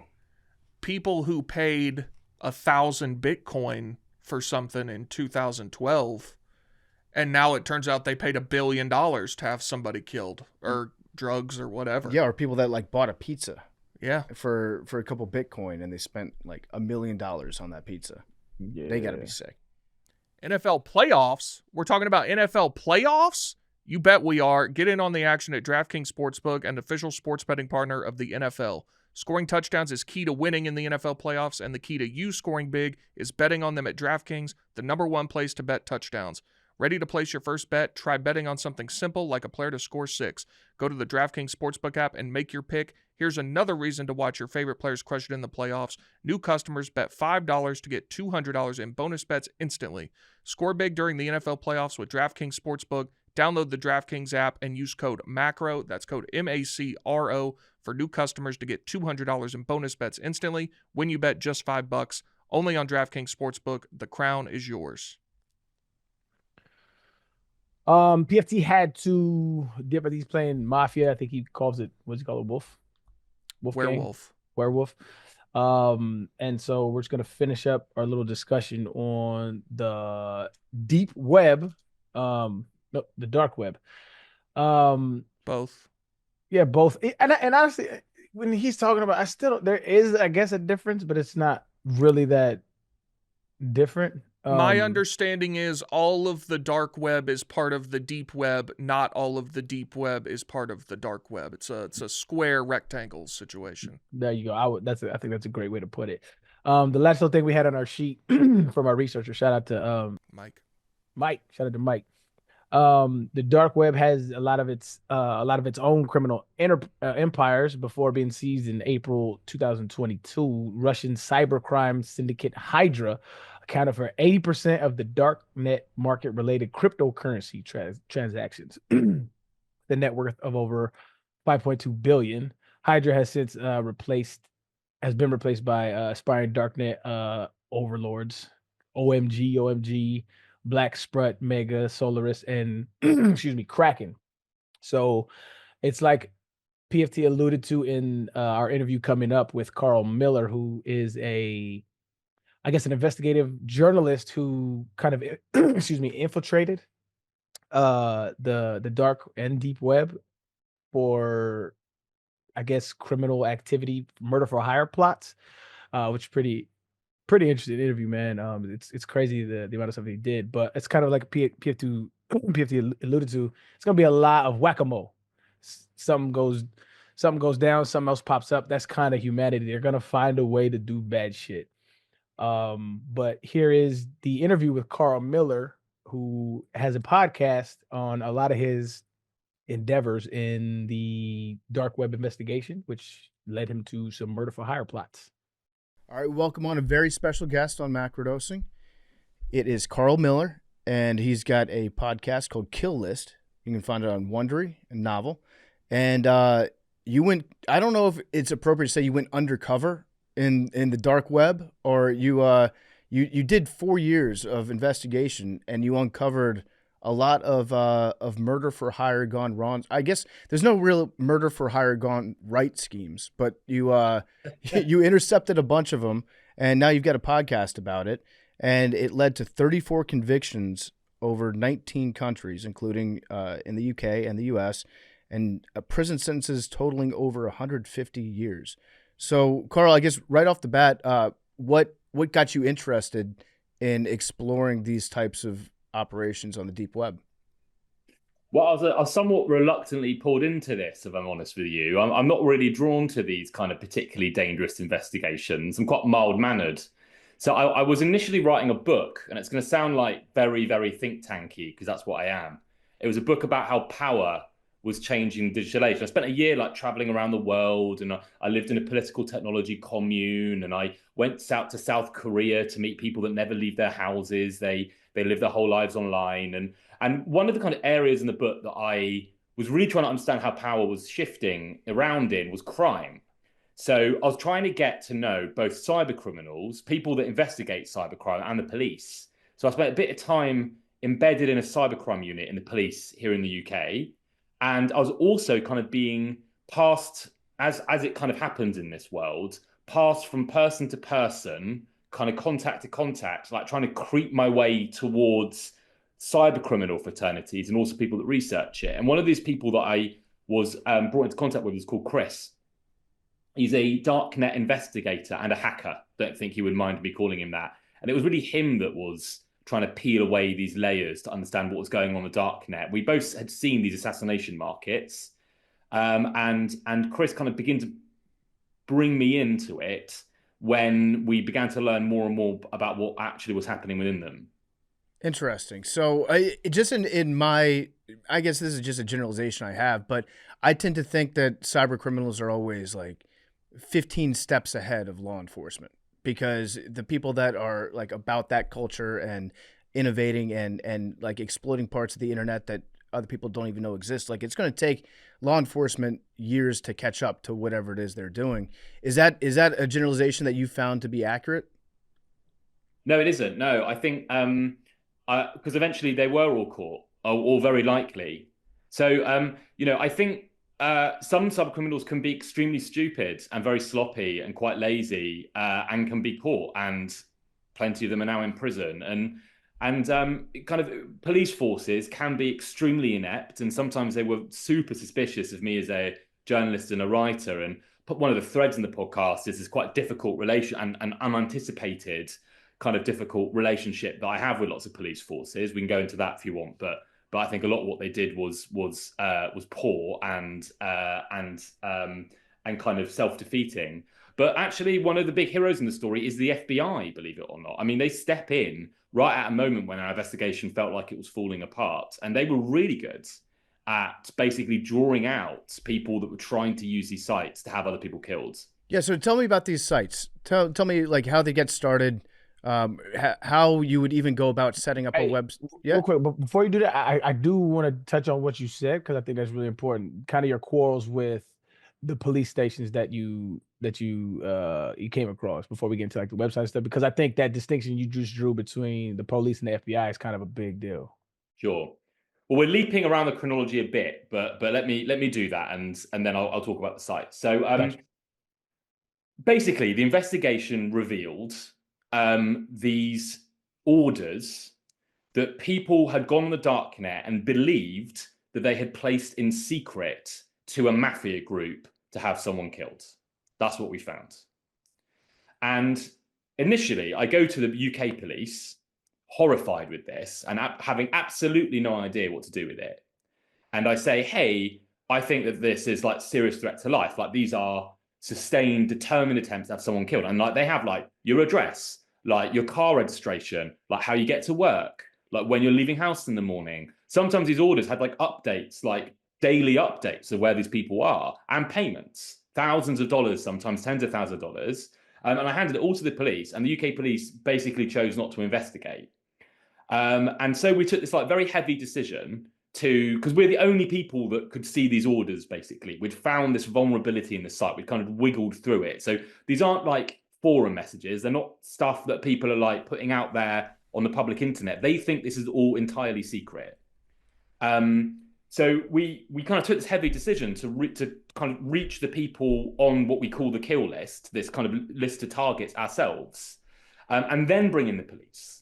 So we reached someone in Switzerland, we reached someone in Spain, we reached someone in the United States, and each basically local police force then becomes involved. So we're talking to the police force and the targets, and the problems kind of start there.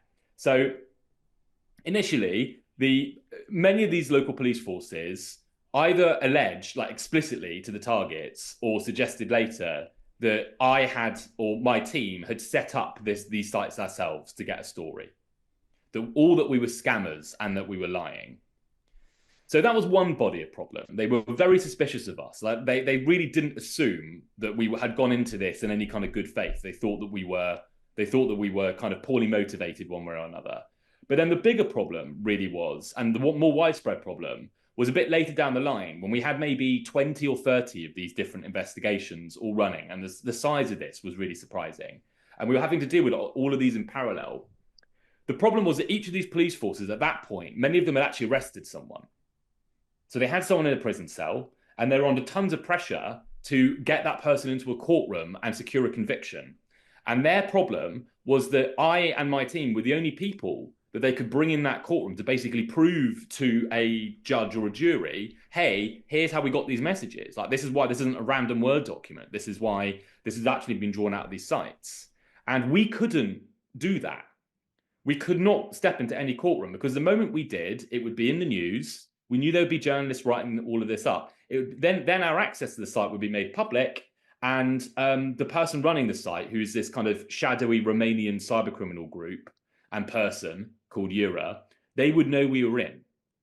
And so we were having to basically resist like more and more and more pressure coming from the police, up to and including them threatening me with legal processes called production orders. So this is where you can kind of compel people to hand over evidence. And we were having to resist each of these in order to try and maintain our access. So I understand why they were doing it. I understand where they were coming from, but it was very much a story of like the big picture and the small picture really colliding with each other. It's fascinating. So tell me about these websites and how you came across them for the first time. Okay.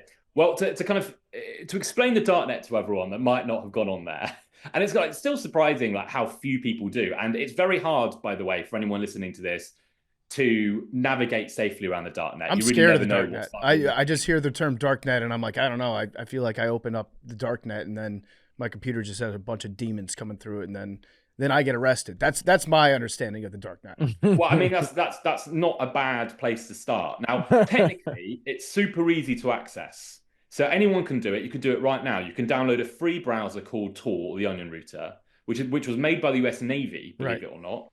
And that basically uses clever maths and encryption to hide your request from the website. So they don't know that you're requesting info from the website, and you actually don't know where the website sits either. So it kind of cuts the link. So can you log on to regular websites through this? Yeah, and it kind of functions like a VPN for regular websites. Tor basically allows you to kind of, it's like a VPN-esque way of going on the light net. But the darknet is not that. So the darknet is a specific series of websites that are called Tor hidden services. And you know that they're those because rather than .com or .uk, or .gov or whatever it is, they're .onion. And it's normally like this big string of numbers and then .onion. And they look, most of these sites, like the internet from the 1990s, as do these assassination sites. So they're like these, I mean, the main site, it began its life called Base the Mafia. It's like black background, white text. There's lots of like lurid imagery of people holding guns up to the camera. There's some dead corpses. It's not particularly well written. And I think any of you intelligent gentlemen that would go on there would probably begin to think that this thing isn't real. Because, for instance, it's got like a copyright logo on it. It like trademarks the kind of mafia brand name. Mm-hmm. It does a bunch of stuff that you just wouldn't have thought an actual mafia group would do.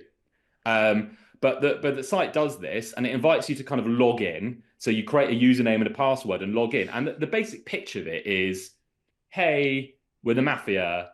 And now, like everyone else, we've got an e-commerce portal. So we will connect you, the lucky consumers of assassinations, up with our big network of assassins around the world. And we, the mafia, will be the honest broker in the middle.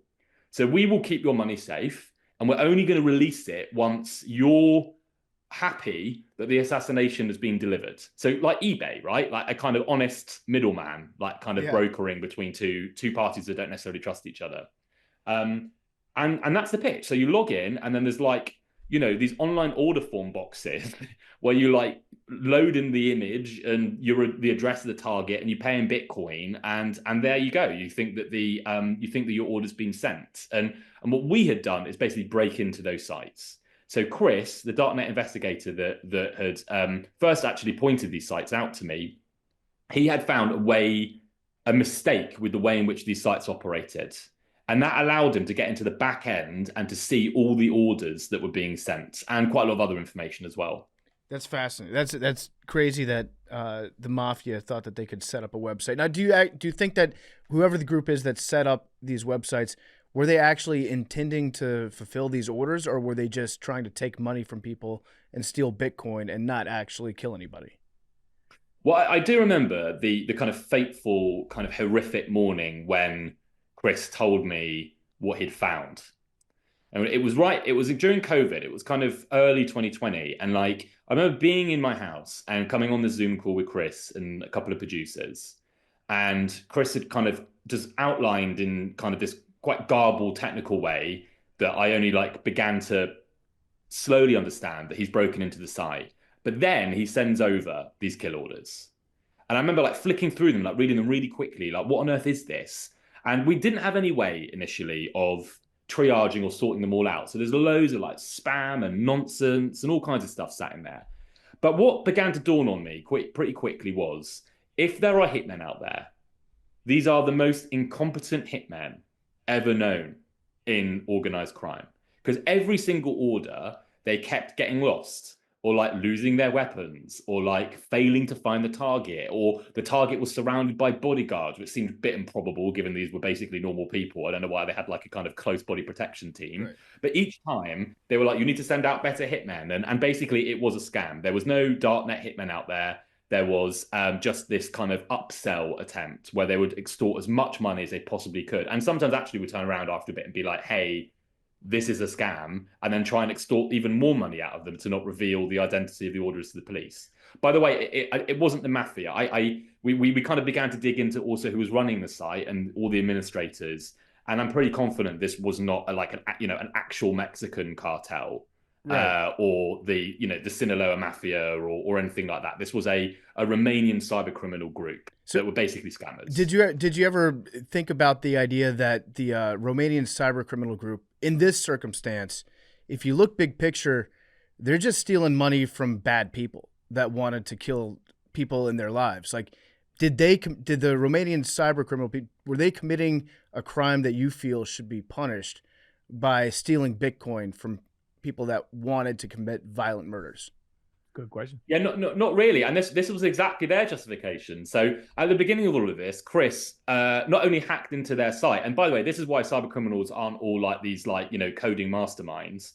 Chris not only hacked into their site, he also hacked Yura, the person running the site, out of his own email address. So Yura starts emailing himself, basically trying to work out who has done this, and he believes it's law enforcement, and he starts emailing his own address, basically trying to dissuade law enforcement from any kind of expense investigation. And his pitch to them was exactly as you said. He's like, hey, I don't know why you're coming after me.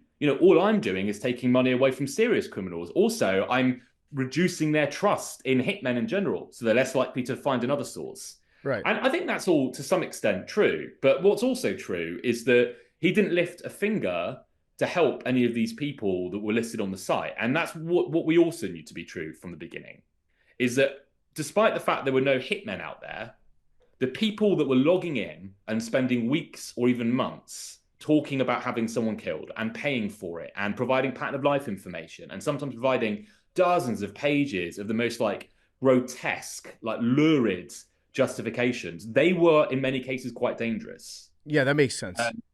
Someone had been killed already in 2016 by someone running the site, and we knew that when we broke in 2020.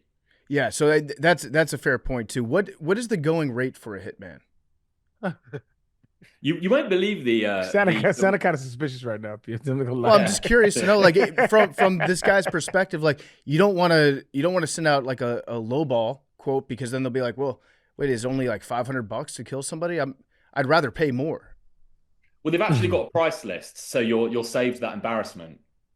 That's nice. Yeah, so it is like TaskRabbit for hitmen. Yeah, it is. And the actual amounts paid though, they really were so varied. So the lowest was £100, I believe, and there was a kind of an agreement to be paid of in installments of £100, until they paid it off. and that was in the UK, and that didn't make a difference actually for sentencing. I think that the perpetrator there received either 8 or 10 years in prison. Like the amount in the eyes of the judge wasn't significant. It was the fact that they'd paid money to have someone killed. But that stretched all the way up, and there was a doctor in the United States, a neonatologist, actually, a surgeon called Ronald Ilg in Spokane County, Washington State, and he paid 90,000. Wow. Who did he want killed? His estranged wife, Jennifer. I thought Is so. that I read something about a doctor who wanted his wife, something about getting her addicted to heroin? Was that guy? Yeah, that's right. He didn't, in fact, actually want her specifically killed. He wanted her. That's him. He wanted her kidnapped, and then he actually created a bonus scheme within the payment for a series of things to happen, including her to be forcibly addicted to heroin, for that to be videotaped, and then released back to him. Bad guy. It's not worse than wanting her killed, but it's definitely weirder. Yeah, it's I don't know if it's worse, because I can't imagine that this guy, once he got her back, was going to treat her with respect and nurture her back to health and have her live a long life. Yeah, it's bizarre, the type of people that would... would... Extremely dangerous man, Ronald Ilg. And actually, when we read that, it was weirdly worse for me anyway, psychologically, because it stood out, because it was so different. So, like, morally speaking, I don't know whether ruining someone's life or ending it is worse, but it was so grotesque, and it was extremely detailed, the order. It was very, very hard to read. So how did you overcome that obstacle that you mentioned earlier, where you weren't sure if you were in a place where you could testify, reveal yourself, hey, I'm the one that's been working on this, because you've got a lot of other cases? How did you get through that? Well, ultimately, to resist the entreaties of the police to summon us into a courtroom, really. I mean, there was nothing else we could do. We just had to refuse and resist. Like, I think often at the great frustration of the police forces that we'd otherwise been working with. Things changed though, as we began to. So we've kind of got all these cases going, and it expands quite quickly. The throughput of this site is quite surprising. You know, there's 1 or 2 like really quite serious, urgent cases a month, typically in new countries as well. So from like 5 or 6 initial ones, you know, we're suddenly having to juggle like 10 different legal jurisdictions, and you know, each one is urgent and each one is really dangerous.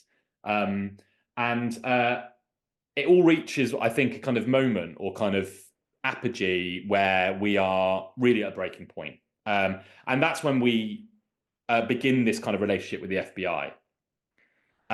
They kind of reach out. They'd seen what we'd been doing. I think there'd been a couple of convictions, or at least like serious prosecutions that had run through, and they basically offered to become this kind of global clearinghouse for us, where we could give them all the orders, and then they would go and vouch for us to the local police forces around the world, or investigate them if they're in the US.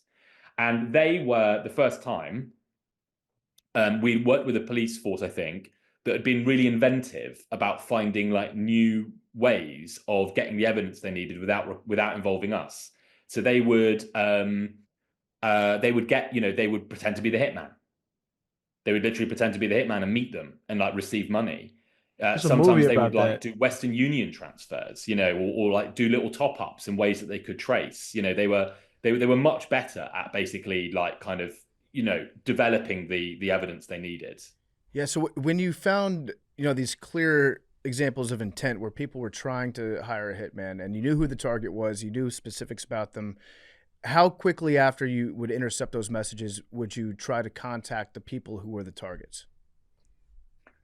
Well, as quickly as we humanly could. I mean, this is, you know, from Chris telling us he's broken in, you know, we're within days, which we had no expectation he was going to do. Mm-hmm. So like initially, the whole point of this podcast was going to be like an 8-week-long retrospective look at this assassination market and investigations that happened years ago, you know, and suddenly we're having to build all of this like new like workflow, you know, investigations and triage and outreach and engagement, like basically on the fly. But as quickly as we possibly could, because we didn't know whether this person was either going to kill themselves every single time, or whether they'd become like frustrated with the scam on this site and therefore pursue other means. We had to balance that though. So each time we would have to try and find a way of reaching the person on the list in a reasonably safe way, and especially in a way to mean that we didn't think that the person that might have put them on the list would be there when we were making the disclosure.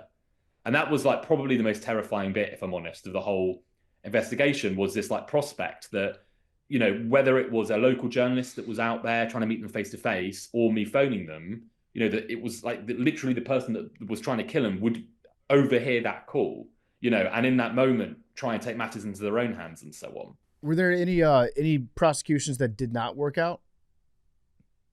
Yes. Which for legal reasons is obviously more difficult for me to talk about. We disclosed in the end like 175 kill orders and 38 arrests, I believe, like 33 convictions now. I think there was a conviction in the last week. So most cases haven't seen a conviction.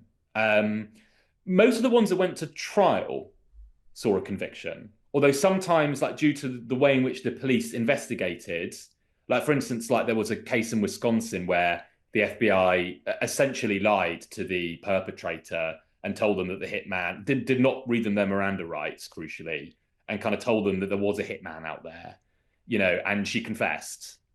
And that was like really like muscularly like used by the defense to basically force a plea deal, I think, ultimately with the authorities. So there were definitely cases like that. The longest of all these cases in Spain has not seen a conviction yet. I mean, I have the police on record telling me that they are very confident that they know who it is. A person, in fact, that went to a private eye in their area in Spain, you know, and asked whether they knew a way of finding a hitman. Like there's overwhelming evidence that this person is likely the perpetrator. We don't know, allegedly, etc., etc.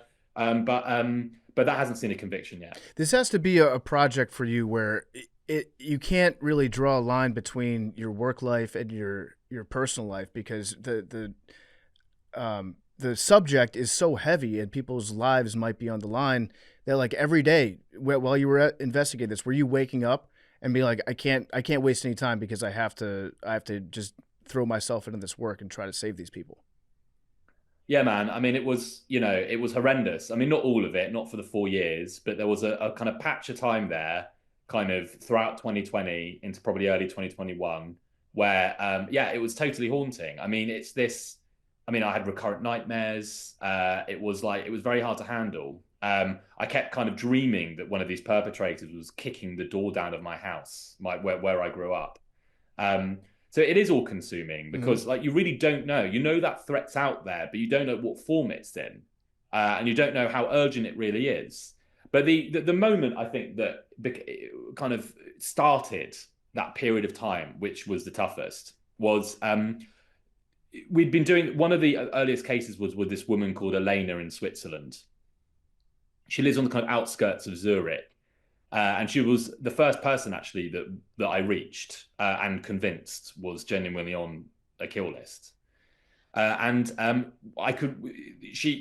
was so worried that Elena was going to like have a kind of panic attack, you know, or become very angry. She's like the most stoical lady in the world. She took it unbelievably well, like almost like too well.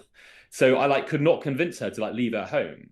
I remember phoning her up at like midnight a few days after we first spoke, because there were all these new messages that had come in and new payments that had been made that you know, and it was like really urgent. The perpetrator was writing like, I need this person dead now. You know, and I remember phoning her up and being like, you just need to get out of your home. She suspected it was her estranged husband again, and he lived nearby. I knew where she lived. Well, all of that happened, and then the police did arrest the estranged husband. And then we learned that he had been renting this kind of secret flat next to her house.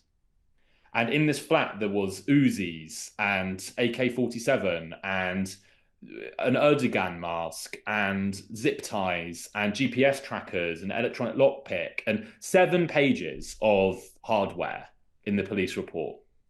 And look, I don't know what was going through his head. I don't know whether he would have killed her himself, but like that flat looked like he was seriously contemplating actively plotting to kill her, or was actually actively plotting to kill her.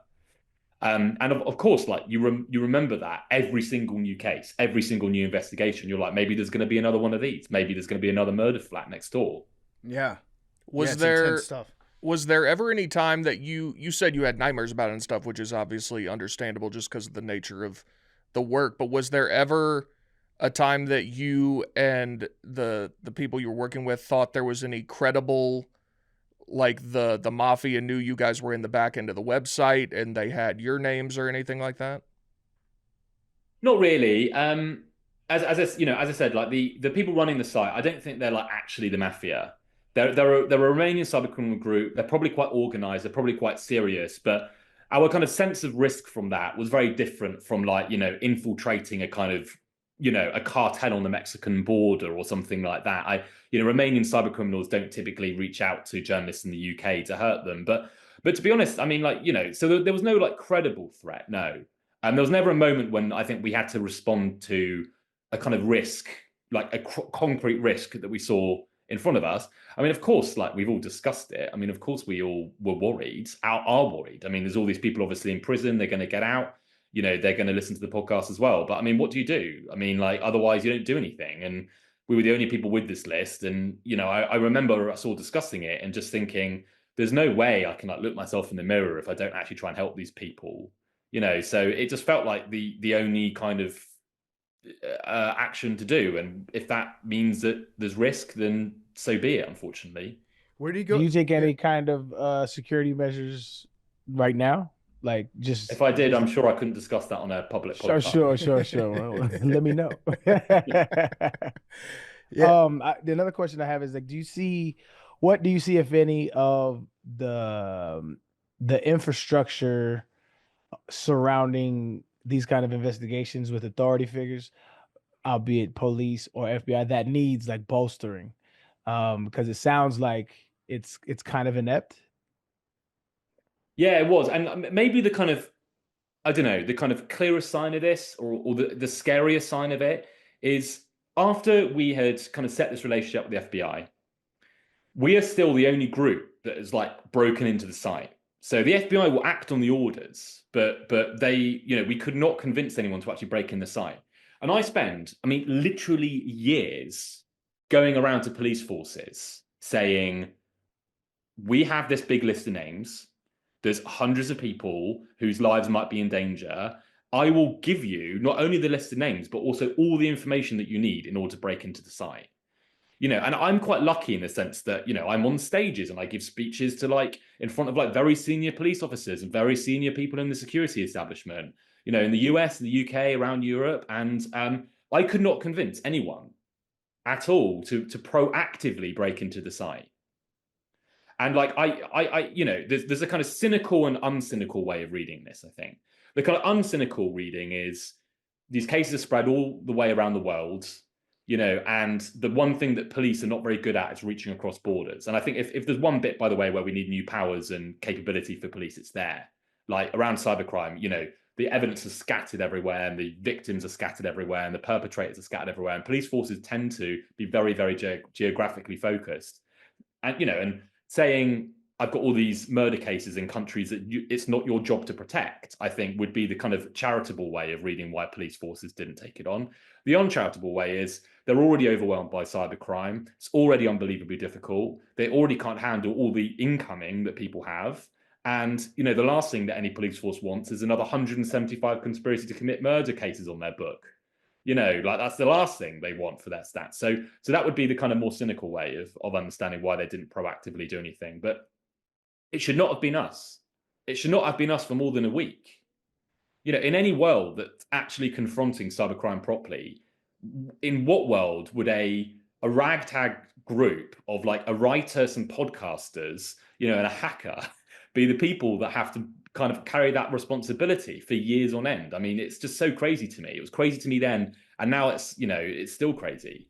Yeah, I think So nobody has reached out, I guess, from any government agency and been like, yo, because a lot of the times, like they'll take hackers that do bad shit and then they'll like hire them for security purposes. Has there been any kind of that olive branch on any kind of government's end? Yeah, that has. So what happened was that after like years of doing this, me and the team are all basically discussing with each other like what's our exit strategy. Like we are like, to be frank, like sick of it. Right. Like it's a horrible responsibility every single time you've got to do this. And year on end, it's just ground us down. We can't step away from it. We can't just stop doing it. So we need a safe way out. And the only way out that we decide is like plausible is basically to actually go deeper into the website and to reveal the people running it and then lead the police to them. And so we begin to like do various kinds of investigations into this Romanian group. Chris had already gathered some information about them. We're looking quite hard at the Bitcoin wallets that they're getting all this money in and kind of trying to disentangle it. And eventually we do reveal some names that we investigate in Romania and link to both an area in Romania that's notorious actually for cybercrime and also kind of various kinds of e-commerce companies that we believe might be front for kind of cybercrime as well. And pass that off to the FBI. And then months later, there's a series of like highly publicized arrests in Romania of this group in this area, we believe, of people running basically an assassination site. No trial has happened, no convictions. So what might have happened is that they basically used that arrest to gain control of the site.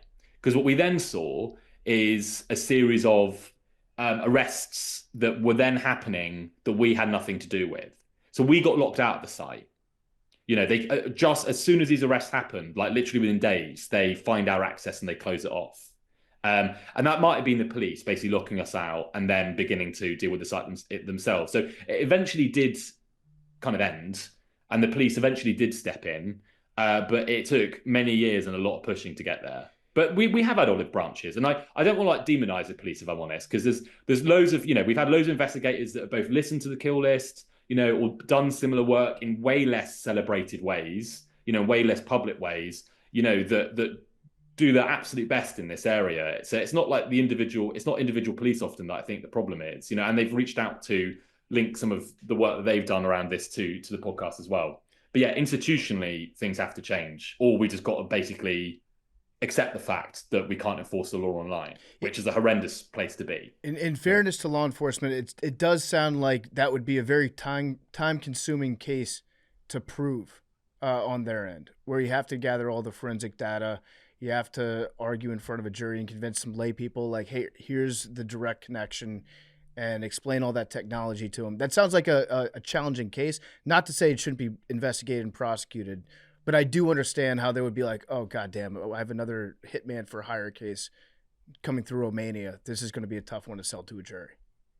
Yeah, no, I can see that. And especially for a local police force. I mean, I think if you're the FBI or the DHS or something, you've got teams that look at Bitcoin tracing and think about how you create, courtroom strength evidence from the darknet every day. Like that's their jobs. But if you're like the local police force in like, Little Rock, Arkansas, mm-hmm. Then like you're like Bitcoin, darknet, assassins. I mean, horrifying, like how on earth do you disentangle all that? So I definitely do appreciate all of that. However, if police are not trying to protect people from other people that are trying to kill them, right? I really don't know what the job of the police is, because you would have expected that to be basically the most like high priority crime type that the police force can have a serious threat to lives. Yep, that makes total sense. So is this going to be a case of like whack-a-mole, where one site goes down, another site takes its place, where you're always trying to chase around what the next website is? Yeah, I expect so. There's a whole industry of these websites. Like most of them are cruder and less sophisticated than the ones we broke into. But yes, I mean, we actually speak to someone in the last episode of Kill List, episode 18, an American who actually runs one of these sites and then passes off the information to law enforcement. Hireahitman.com, I believe was the site that he was running for ages. So there's plenty of these things out there. There are. This is quite a bleak realization. There are a surprising number of people that are quite interested in paying to have someone else killed. Yeah, that's crazy. That's nuts. Arian, you got anything else? No, I mean, just stay safe, brother. That's you're doing a lot of like vigilante online work, man. You are like the vigilante Batman, the digital I'm the Batman. opposite So of Batman, unfortunately. how's that? Oh, Well, yeah, not a billionaire, I assume. I mean, this is actually a kind of serious thing with the podcast where, there's a way of telling the story where we're this kind of fearless, rigid, competent kind of group of crime fighters that have gone in and do all these realizations. But honestly, that's not how it felt, and that's not who we are. We were scared, we made mistakes, and it didn't like bounce off us in the way that I think fighting crime in Gotham City bounces off Batman. It really affected us.